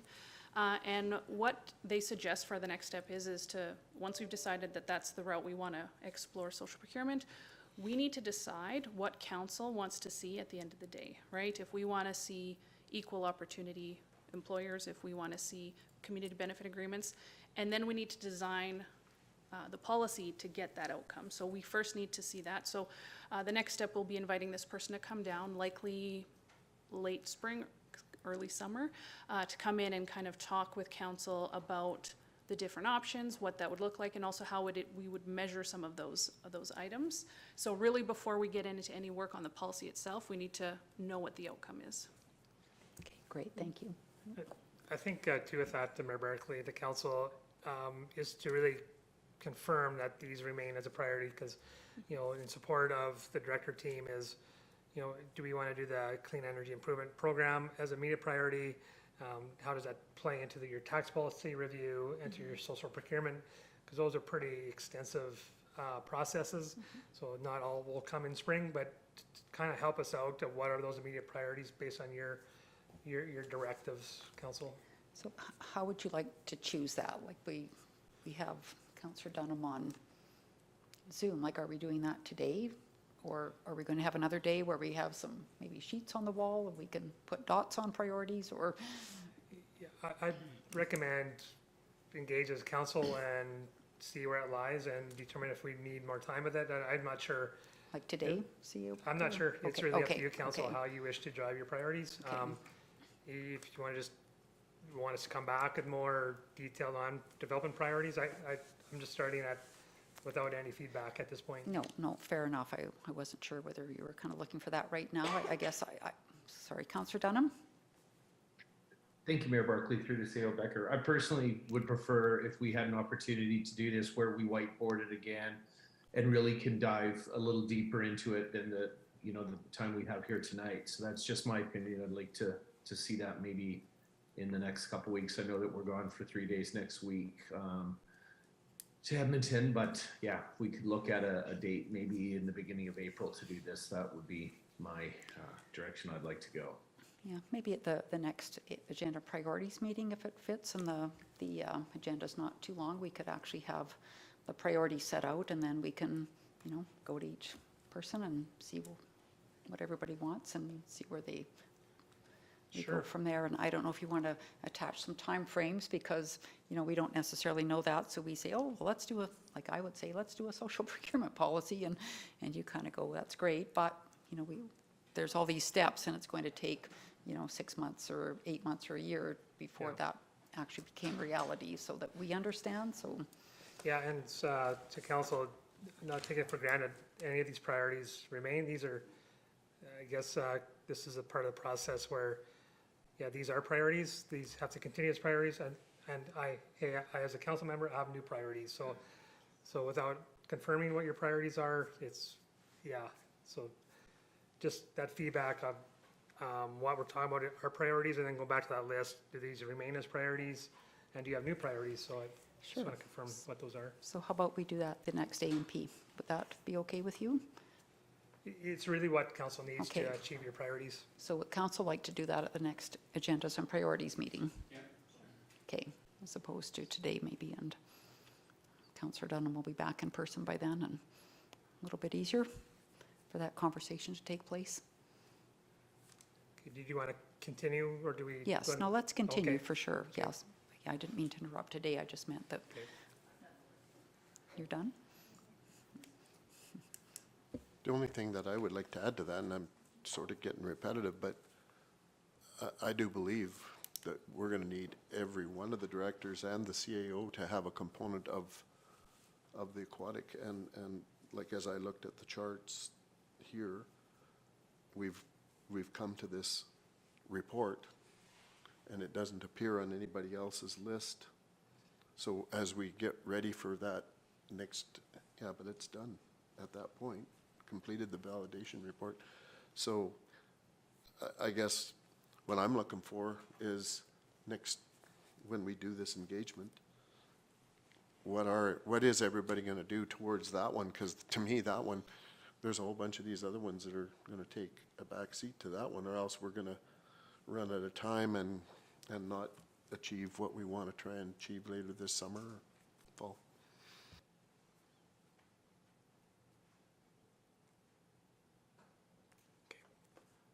Yeah, the administration will be, as Steve introduces this, we're certainly looking for council's directive. Not today perhaps, but at the next meeting, just on where do you want to go with that information that you received today. So I think Eric is complete. So Steve, do you want to speak to your priorities? Sure. I guess obviously, first one on the list there, which we've kind of tentatively introduced to council now, is that validation report. Obviously, going forward, we'll be coming back with some next steps. So not finalized, but we will be providing you with some more direction in regards to the aquatic center, and how do we achieve now some success and next steps. In regards to the capital program, really we have one major project left, our service improvements, and then those will be contracted and awarded. So we'll be, reducing that down to just construction. Southwest Industrial Park, the surface is now awarded. We are working to finalize the shallow utilities contract, so that's another one that's just on the books to finalize, and then that'll be ready for construction this summer. Southwest Industrial Solar Farm, so we are meeting with Fortis this week to get some more direction, and then come back to council in regards to options on moving that forward, and providing you with what we have found in regards to the comparisons and what direction we would provide a couple options and look for council direction on that. Asset management, that's what I've added to the list here, because it is just an ongoing program that we continue to grow, and plan to come to council here in the third quarter in regards to an update to that infrastructure study, as well as providing you a 10-year capital investment strategy here in the third quarter. So those are all items that are just continuing on as we go here.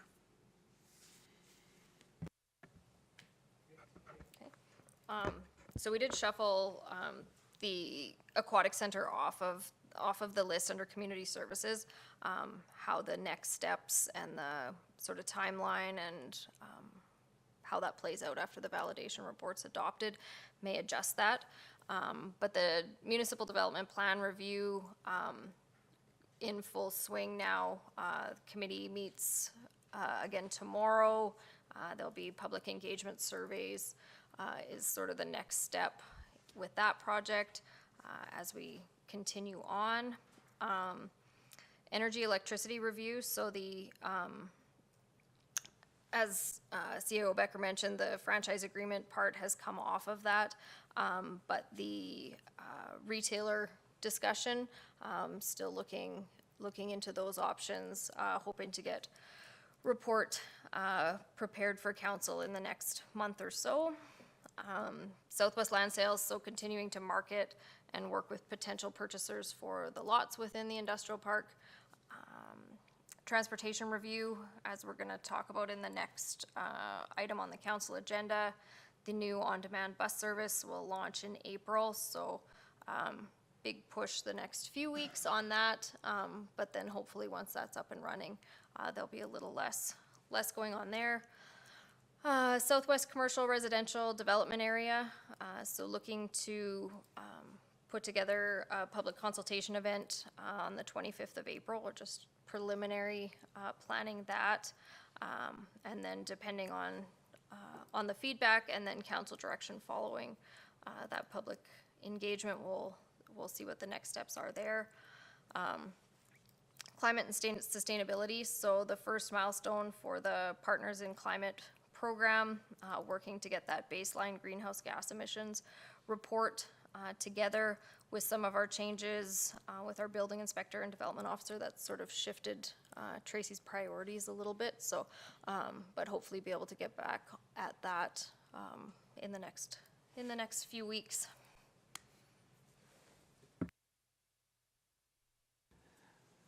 Councillor, is there any questions regarding the administration's priorities? Doesn't look like it. No. Okay, just to flip back, before we conclude, Mayor and Council, just going back to this list again. So we'll come back to you in a couple of weeks, probably April 3rd meeting with a report minus the documents, the plans, unless you want them as reference guides, more focused on your strategic priorities charts, and perhaps a system to move into what your immediate priorities are. Again, some of these actions are already kind of loosely being worked on, but what are your priorities? Again, based on workload and what's required of the directors, not all priorities can be achieved within the window. Depends on what the priorities are.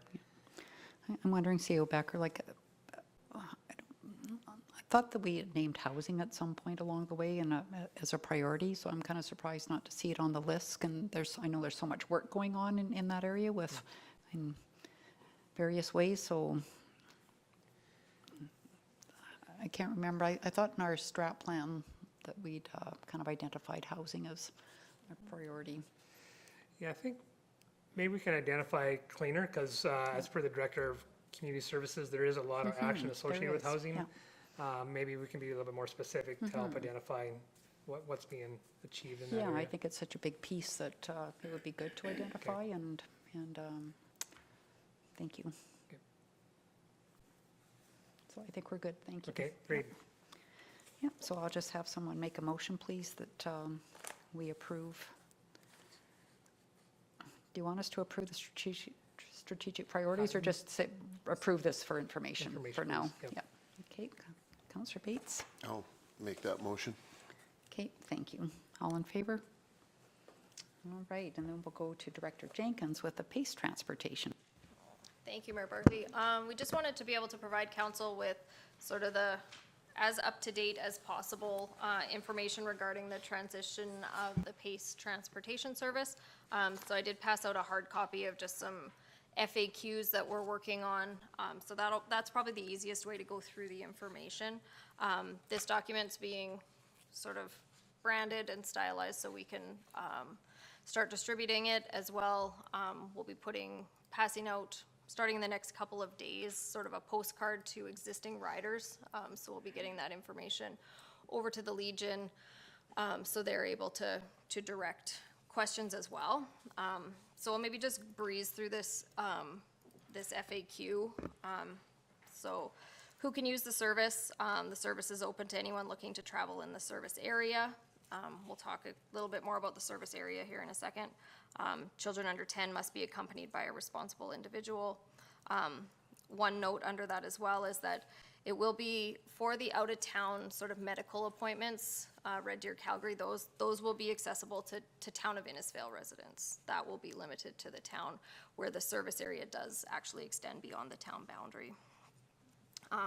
When does the service operate? Monday to Friday, 9 to 4. So that is a bit of a reduction on the weekday service. Right now, it's 8:30 to 4:30.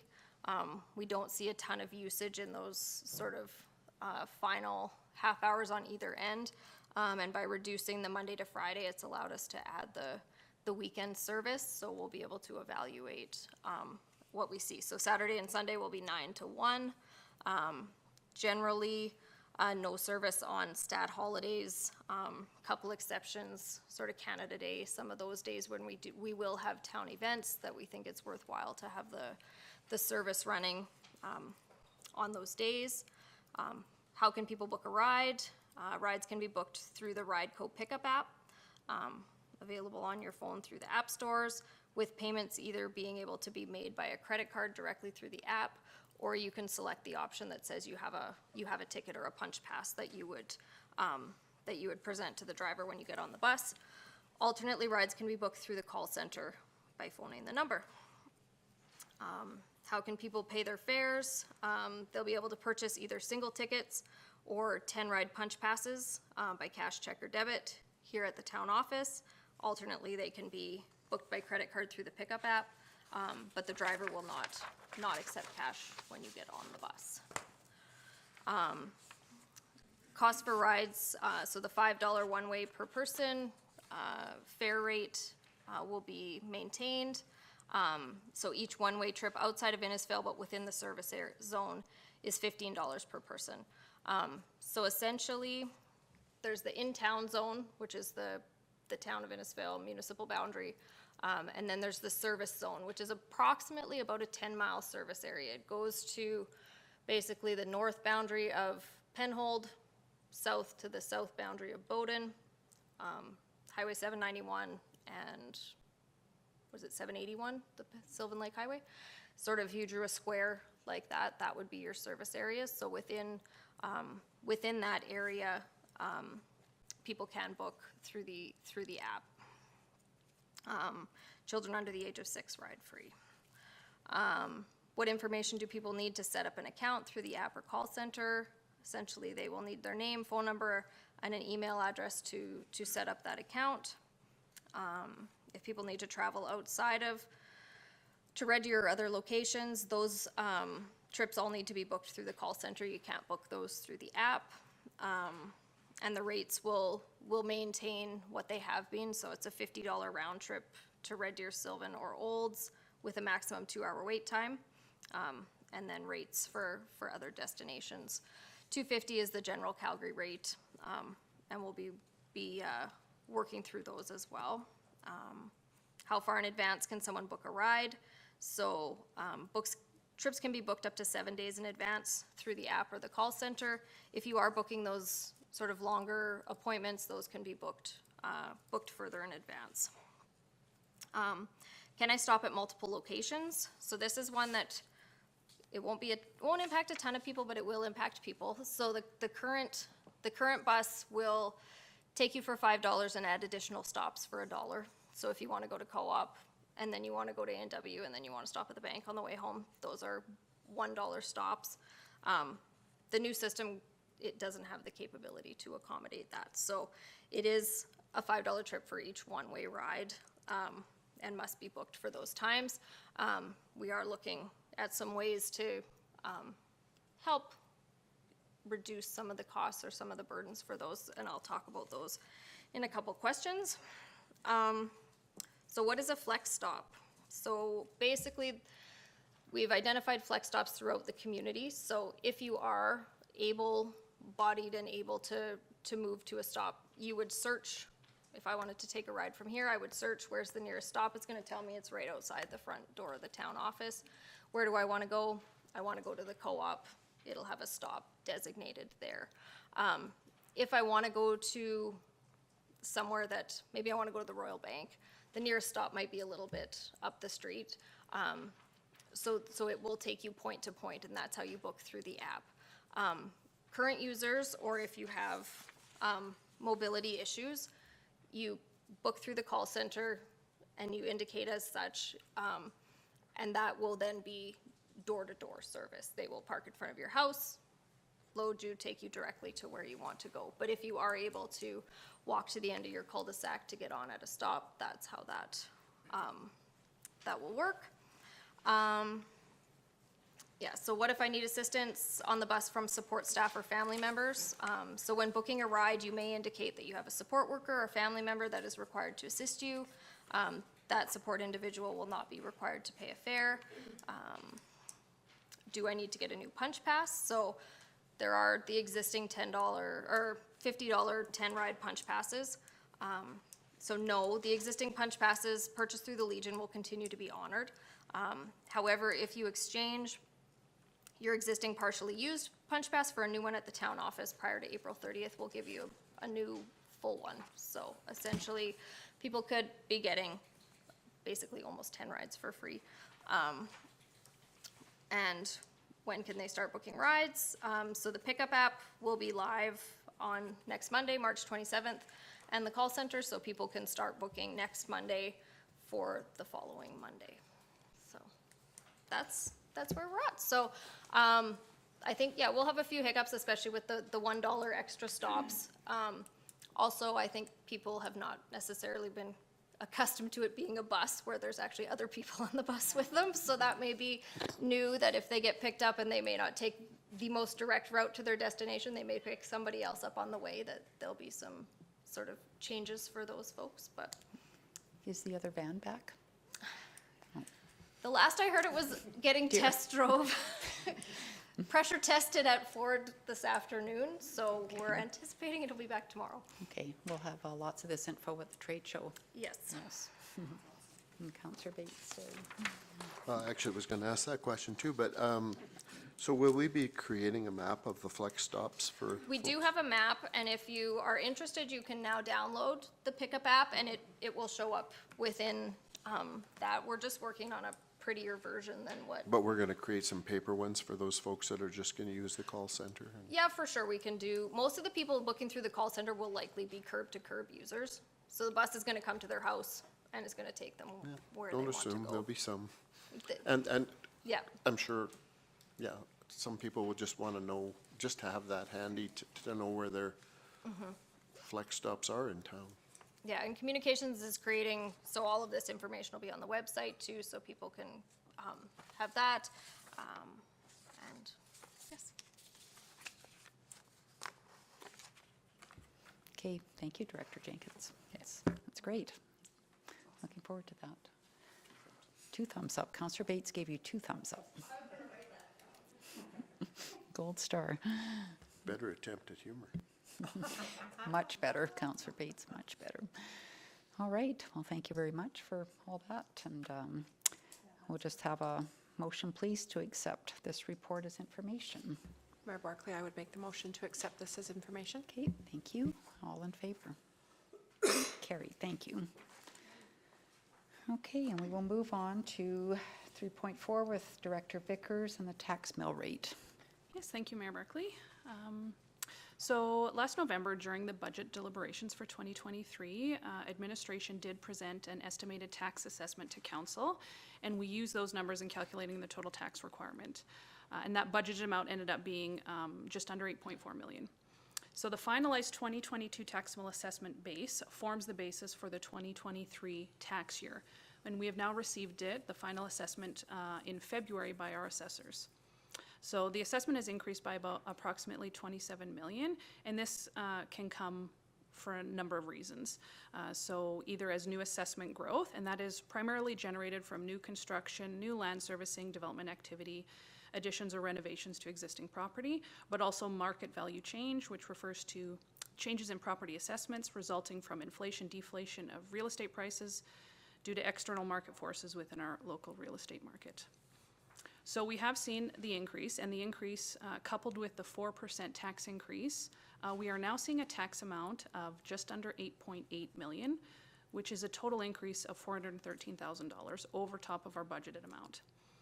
I did add a list of different options regarding the tax increases for 2023, just to show the different dollar values that we would receive based on actual numbers.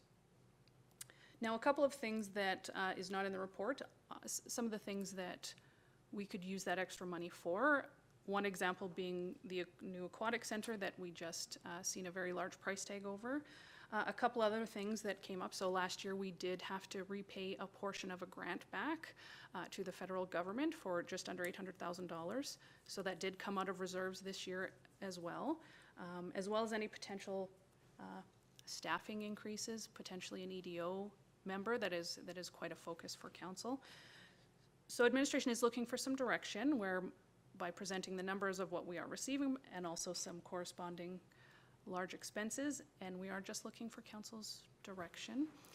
Mayor Barclay, this hopefully will come next Monday, but we are waiting on the dip mill rate from the province, so that's what's holding us up right now. It may end up getting pushed to the next, I believe it's the 10th of April. Okay, so Director Beckers, thank you for this. The 27 million, do you know what percentage increase that is? And I could figure it out real okay, quick. thanks. And I'm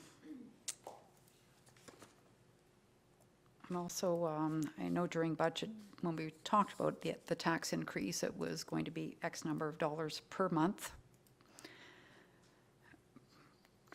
for a typical household. And I'm wondering if you would have, and you don't have to have it today because I know you weren't prepared for that question, but kind of with this assessment increase along with the tax increase, what might that look like? Yes, Mayor Barclay, when I bring the tax bylaw, what I'll do is I'll bring 10 properties and I'll do what their assessment was last year, what their assessment change is this year, and with the tax increase and how much they're going to see a difference for.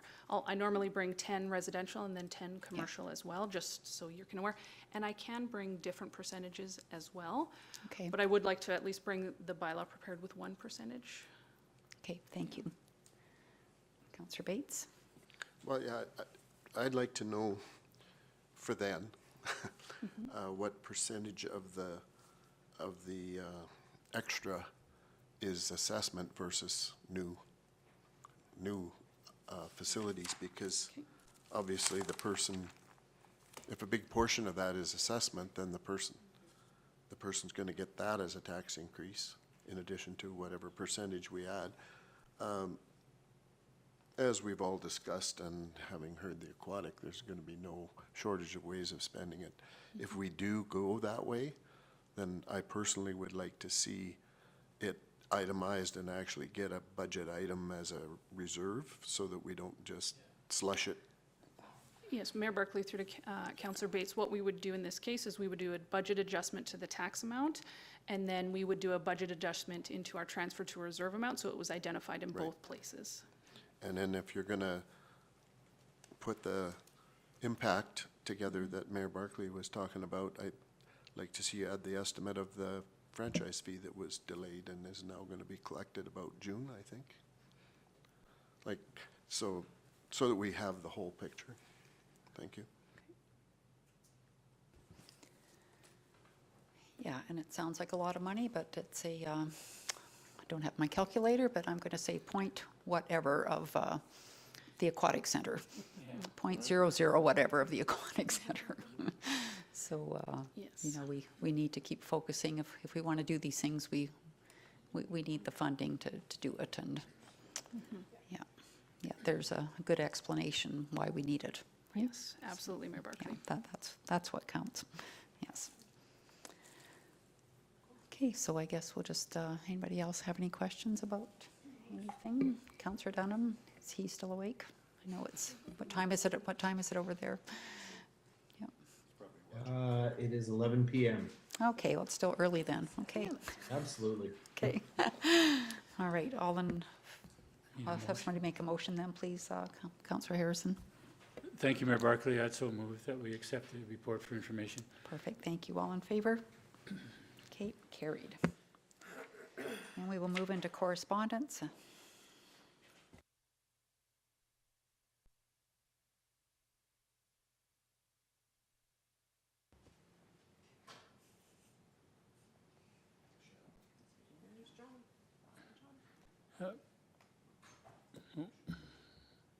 Oh, thank you, Mayor Barclay. Yes. Number one item, McDonald's McHappy Day invitation. I don't know if all council got it, but I did get an invitation, and I'd just like to table that. You know, it's a worthwhile cause, and these things are always fun. We do camp days at Tim Hortons, so it's May the 10th. And the question that I have is, are we going to register as a group at times, or do you would like to see us just register on our own? I guess I put that forth through to CA Hobecker. I guess, Mayor Barclay, Councillor Harrison, is there interest from council members to attend, and we can register whoever wants to attend? I think that's easiest. That way we're not going back and forth through Vanessa and everything. Okay, So yeah. if anybody wants to go, just let them know. Yeah, No, let the Make Happy people know, right? yeah, Sure. Well, okay. Thank you. I was gonna say something. no, go ahead. Is that your direction? That's good. Yes, it's my direct, well, it's just easier for, Yeah, okay, so what I'm hearing is you're on your own to register. Okay. and a couple of other items there. Any questions about anything? No? Can I please have someone make a motion to accept this as information? I'll move to accept this as information. Okay, thank you, Councillor Messaros. All in favor? All right, and then we'll go to roundtable. So we'll start in the UK today with Councillor Dunham.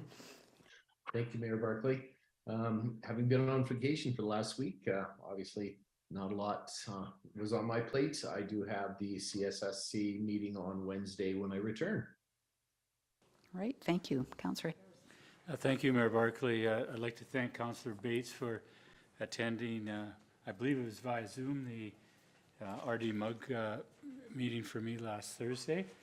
I also attended the Innisfail Fishing Game Sportsman's Awards banquet on Saturday evening, and I'll tell you, it was a first-class act. There was a lot of fun, a lot of folks there. I think they sold out, so it was very worthwhile, and I think they did very, very well in their fundraising efforts. So that's about all I had, excuse me, for this past week. All right, thank you. Councillor Wing?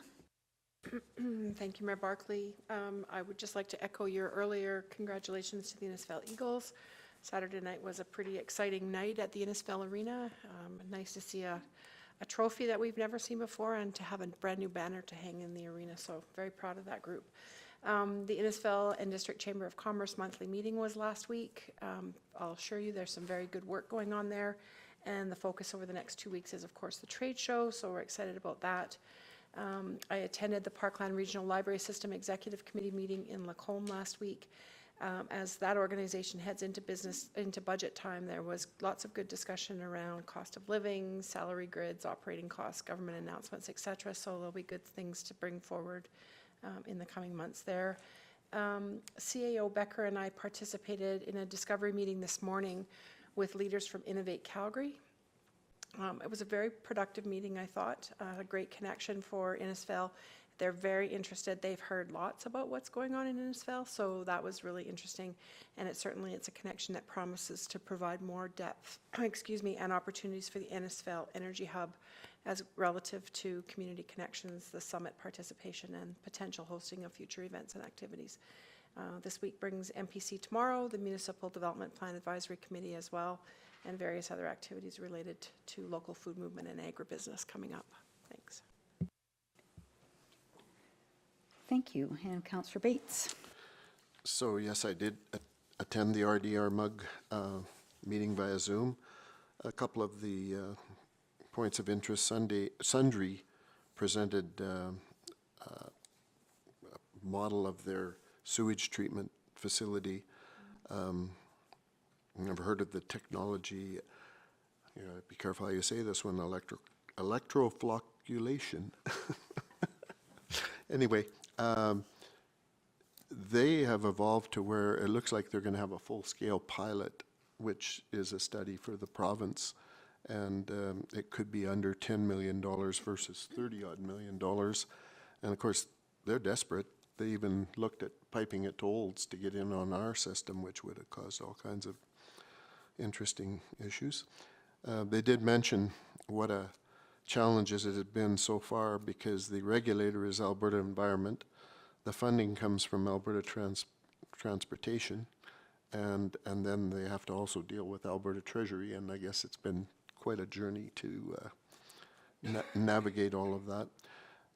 There was also the Alberta Conservation Association, a lot of tongue twisters here, made a presentation about fish stocking and all the things they do as an association. And I do believe there might be a partnership potential there with our Lions Club and local Fish and Game that they could, because these people have funding, and so offline here we'll make sure they at least are aware of it. Then I was also at the Police and Safe Communities meeting, and mostly what we did was review the survey. And earlier there was people talking about social media with some off-the-wall comments. You do get off-the-wall comments, and I'm sure we will get briefed by when all of this gets distilled. Sergeant Imey did mention that he feels that most of the current initiatives are backed by this survey, that we need to continue to do them and perhaps enhance some of them. He did mention potential, which will come back to us and probably through bylaw to make sure it all works, of including bikes and quads even down the road. Saturday I went to the Fish and Game reception and dinner, and it was extremely well attended, and I think they probably exceeded their own expectations of fundraising. And I caught the last half of the Eagles game. I split my evening. So yeah, it was neat to watch them celebrate. Sunday I attended the first half of the Rural Crime Watch meeting that was at the Legion, and that was very interesting. The Crown, Deputy Crown, I believe it was, from Red Deer, made a presentation, and it was a good engagement at the point that I left. This week I have MPC and the MDP. They'll run together, I'm sure. And I'm not sure if I'll make a short trip up to Tofield to see the Bantams play one game of their provincials, but they did make it in, and they're one of 8 teams that'll be in the finals of that. Thank you. Okay, thank you. Councillor Messaros. Thank you, Mayor Barclay. I had a quiet council week as I was away. I missed the social events on the weekend. Unfortunately, we've got MPC tomorrow, and that's it for my report. All right, thank you. So last week had a meeting with Mayor Hunter from Didsbury. Also had a couple of busy days with CAPE. The hiring committee has 2 business representatives from the board and then 3 elected officials from the board, and spent a couple of days conducting interviews on that. Friday night was at the RCMP Regimental Ball, which is a beautiful evening and very well attended and lots of fun. And then Saturday night was at the Innisfail Fish and Game, was able to deliver a few words on behalf of the town of Innisfail. And then Sunday was at the East Rural Crime Association at the Innisfail Legion. Ann Seifert, the Deputy Chief Prosecutor, was there, along with Sergeant Imey spoke, and then one of the bylaw people with Red Deer County Protective Services was there, and so the message continues to be the same. Certainly Sergeant Imey was encouraging people to continue to phone when you see crime happening, whether they get to it right now or not. They also shared a link for people to report online crime, but if he was so adamant with it was a county crowd, obviously, country crowd, that if you don't phone it in, like we don't know what's happening and we can't respond. And so I hope that message got across. And it was a really good session. And fortunately, not a lot of people there. I think Sunday afternoon, and it was sunny outside. But it was good to see that engagement take place in the community. And he also referenced our community and Policing and Safe Community Committee as well, and potential of that broadening out the scope. So that was all good. So we will, I guess we will have a motion to go in camera now. I'll move that we go in camera, Mayor Okay. Barclay. Thank you, Councillor Messaros. All in favor?